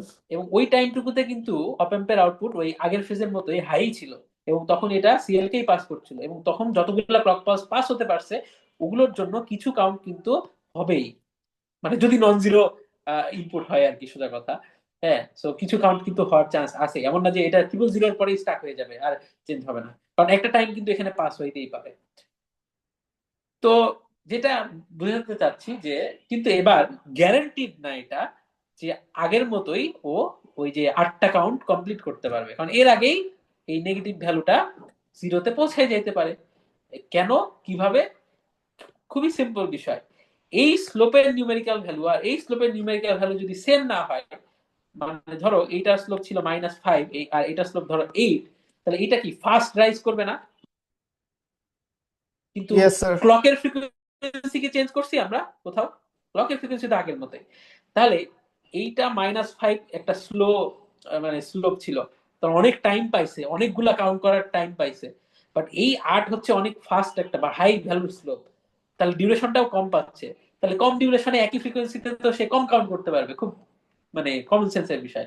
বোঝা গেছে বিষয়টা, যে কেন গ্যারান্টিড না যে 8 বারই কাউন্ট করতে পারবে আগের মতোই, কারণ স্লোপটা আমার এখানে অন্য আগের কেসের চেয়ে বেশি হইতে পারে। কেন বেশি হইতে পারে সেটাও একটা একটা কোশ্চেন। আমরা দুইটা স্লোপ নিয়ে তাহলে এবার একটু চিন্তা করি। প্রথমটা স্লোপ কি ছিল, নিউমেরিক্যাল ভ্যালু নিয়ে চিন্তা করি, আমাদের ধরো সাইন টাইন আপাতত বাদ রাখি। প্রথমটা স্লোপের নিউমেরিক্যাল ভ্যালু ছিল কি V in by R C, পরেরটা ছিল V reference by R C. আচ্ছা, আমরা মাত্র না কি বলছি ভি রেফারেন্স কই থেকে আসে, একটু আগে কই থেকে আসে?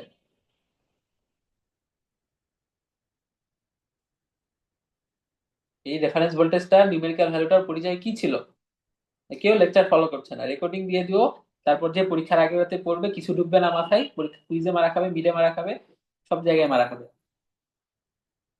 কি ছিল রেফারেন্স ভোল্টেজ, কি ছিল?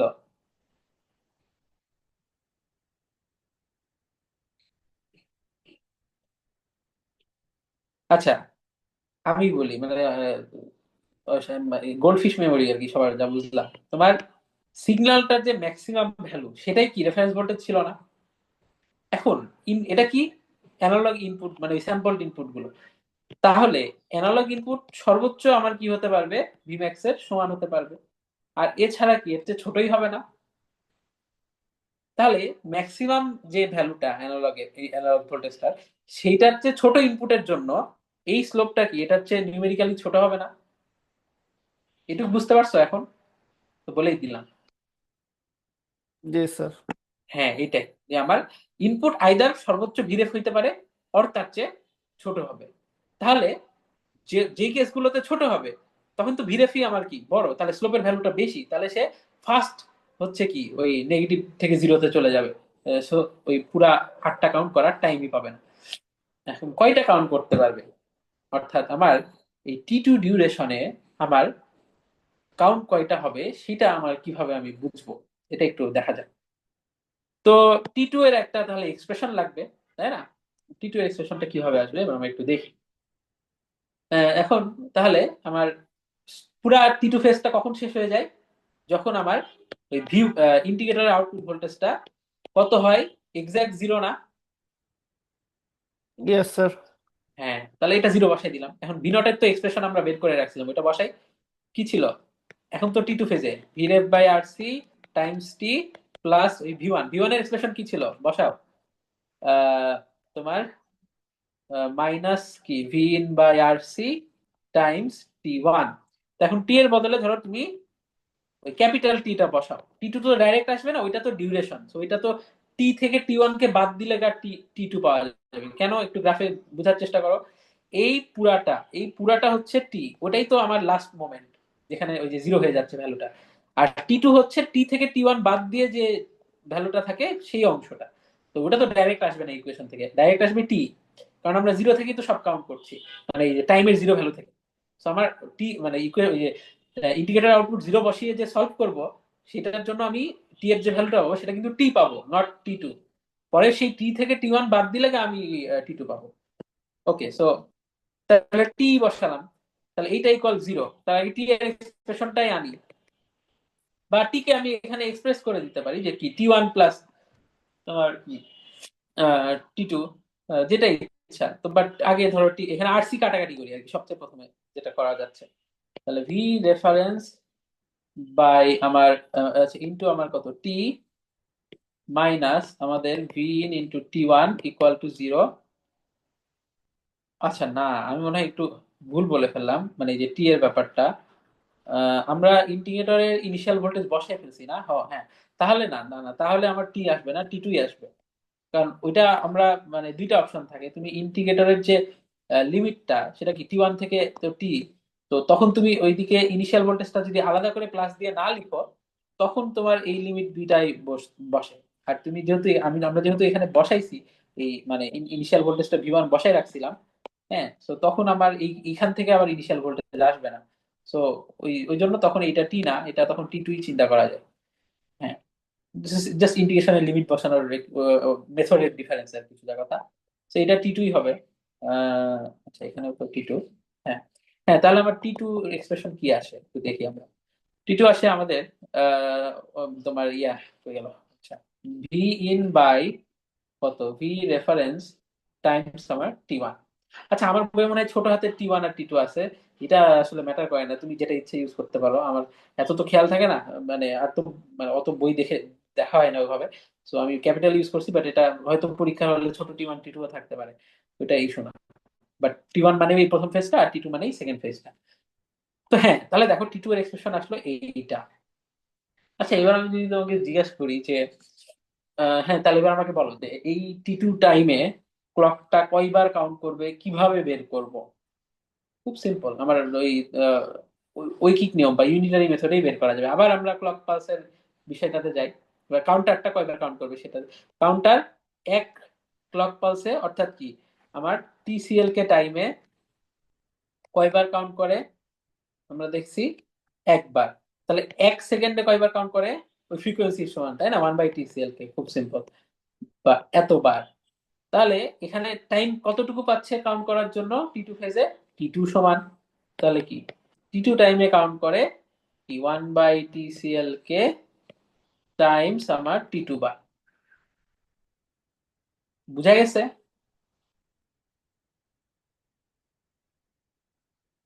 এটা কার সংখ্যা, টি2 ফেজে যতবার কাউন্ট করবে সেটার সংখ্যা। এইটুকু বুঝছি সবাই?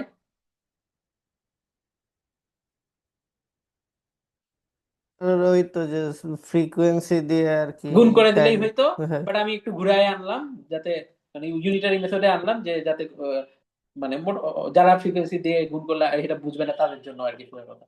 সো হোপফুলি বোঝা গেছে, এটাই তো আমার কি এফসিএল কে। সো চাইলে ফ্রিকোয়েন্সি দিয়ে গুণ করে দিলেই হইতো, একই ব্যাপার।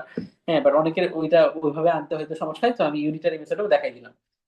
তাহলে ক্লক ফ্রিকোয়েন্সি তত টাইমস ওই যতটুকু টাইম পাচ্ছে সেটাই তো কি আমার পসিবল কাউন্টের সংখ্যা আর কি, আসলে কথা তো এটাই হচ্ছে কি এন।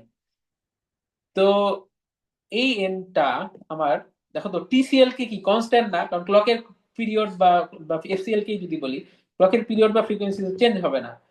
তাহলে আমার এই কয়বার কাউন্ট করবে এটা ডিপেন্ড করছে কার উপর, শুধু টি2 এর উপর না।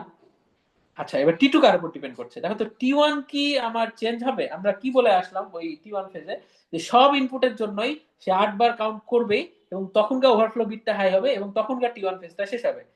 এবং টি1 এর ফর্মুলাও যদি আমরা একটু রিকল করি, কি ছিল, 2 পাওয়ার n, ছোট হাতের n দিয়ে আমরা ইউজুয়ালি, ইনটু কত আমার টিসিএল কে, বা বাই কত এফসিএল কে। সো এনও এখানে কনস্ট্যান্ট একটা সার্টেন বিটের জন্য, টিসিএল কেও কনস্ট্যান্ট, তাহলে টি1 একটা কনস্ট্যান্ট ভ্যালু না সব ইনপুটের জন্য, তাহলে টি1 কনস্ট্যান্ট। আর কি কি কনস্ট্যান্ট টি টু এর এক্সপ্রেশনে? এই রেফারেন্স ভোল্টেজটা কনস্ট্যান্ট। তাহলে আলটিমেটলি এখানে টি টু কার উপর ডিপেন্ড করে? ওই মোমেন্টের ইনপুট ভোল্টেজটার উপর না? জি স্যার। হ্যাঁ, তাহলে টি টু ডিপেন্ড করে ইনপুট ভোল্টেজের উপরে, আর কয়বার কাউন্ট হলো সেটা ডিপেন্ড করে, কাউন্টারটা কয়বার কাউন্ট করতে পারবে টি টু ফেজে সেটা কার উপর ডিপেন্ড করে? টি টুর উপর ডিপেন্ড করে। তাহলে ওই যে জিনিসটা এরকম যে এ যদি প্রপোর্শনাল টু বি হয় আর বি যদি প্রপোর্শনাল টু সি হয়, তাহলে আমি কি বলতে পারি? এ প্রপোর্শনাল টু সি না? তাহলে এন যদি টি টু এর প্রপোর্শনাল হয়, কারণ এটাই তো এন, এটা ইকুয়ালই তো এন, তাহলে এইটুকু কনস্ট্যান্ট হলে তো এন টি টু এর প্রপোর্শনাল। তাহলে এখানে এন চিন্তা করো, এখানে টি টু চিন্তা করো, এখানে টি টু চিন্তা করো, এখানে কি দেখলাম? ইনপুট চিন্তা করো। তাহলে আমি কি বলতে পারি? এন ইজ প্রপোর্শনাল টু আমার কি? ভি। BN, right. তাহলে যত বড় ইনপুট তত বেশি সংখ্যক কাউন্ট করতে পারবে। আচ্ছা, এটা করে লাভটা কি? মানে আমি এখনো এডিসির ওই ডিজিটাল পিকচারটা পাচ্ছি না। তো কেন? কাউন্টারের আউটপুট, এন বিট কাউন্টারের আউটপুটটা কি? ওই এন বিট বাইনারি না? ওই যে দেখো তো সার্কিটে এন বিট কাউন্টারটার চেহারাটা একটু খেয়াল করো, এখানে ড্যাশ ড্যাশ দেওয়া আছে কারণ এন বিট যে কোনো সংখ্যক বিট হতে পারে। এখানে বেসিক্যালি কয়টা এরকম দাগ থাকে? এনটা দাগ থাকে, এনটা বিটের জন্য। তাহলে এই এন বিট কাউন্টারের ওই যে কাউন্ট করা বিটের, মানে কাউন্ট করা যে সংখ্যাটা, সেটা যে বাইনারি রিপ্রেজেন্টেশনটা, সেটাই হচ্ছে আমাদের এই ডুয়াল স্লোভ এডিসির ডিজিটাল আউটপুট। এবং এটা তাহলে লোয়েস্ট কত হতে পারে আর হাইয়েস্ট কত হতে পারে? এন বিটের লোয়েস্ট বাইনারি আর কি এন বিটের হাইয়েস্ট বাইনারি। এইটুকু বোঝা গেছে?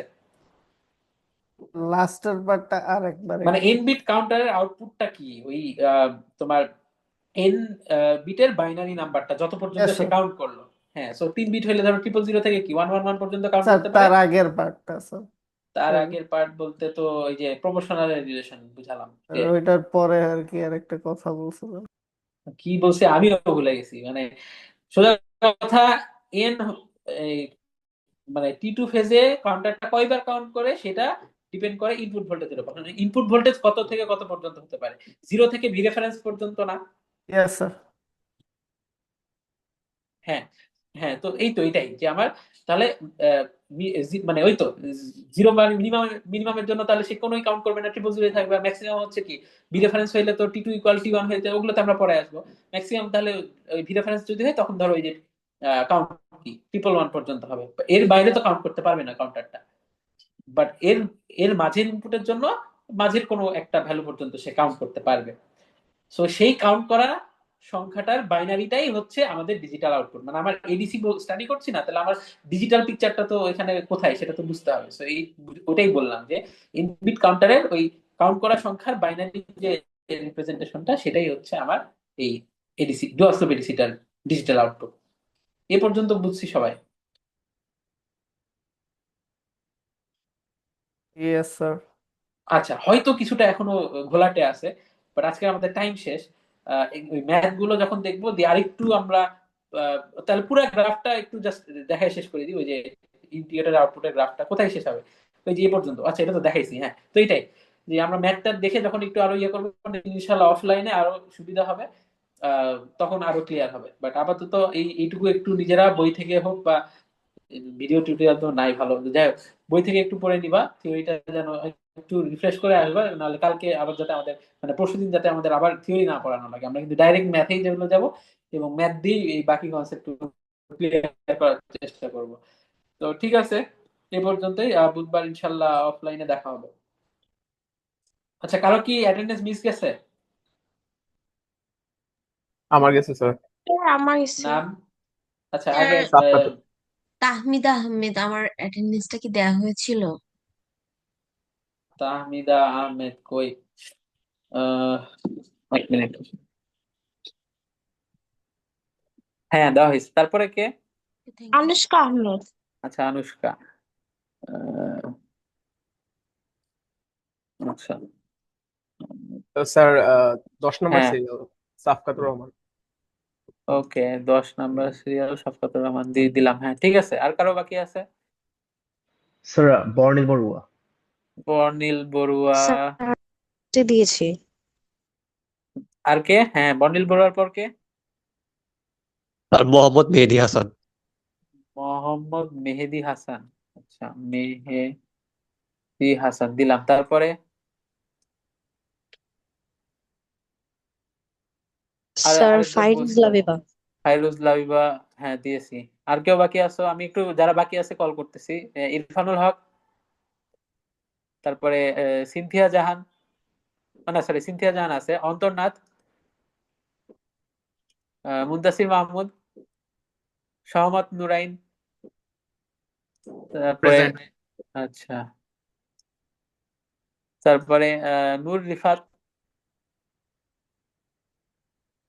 আহ, সামিয়া সাইরা, রিফা তাসনিয়া। হ্যাঁ ওকে, এখানে এই পর্যন্তই। তাহলে নেক্সট দেখা হবে। ওকে।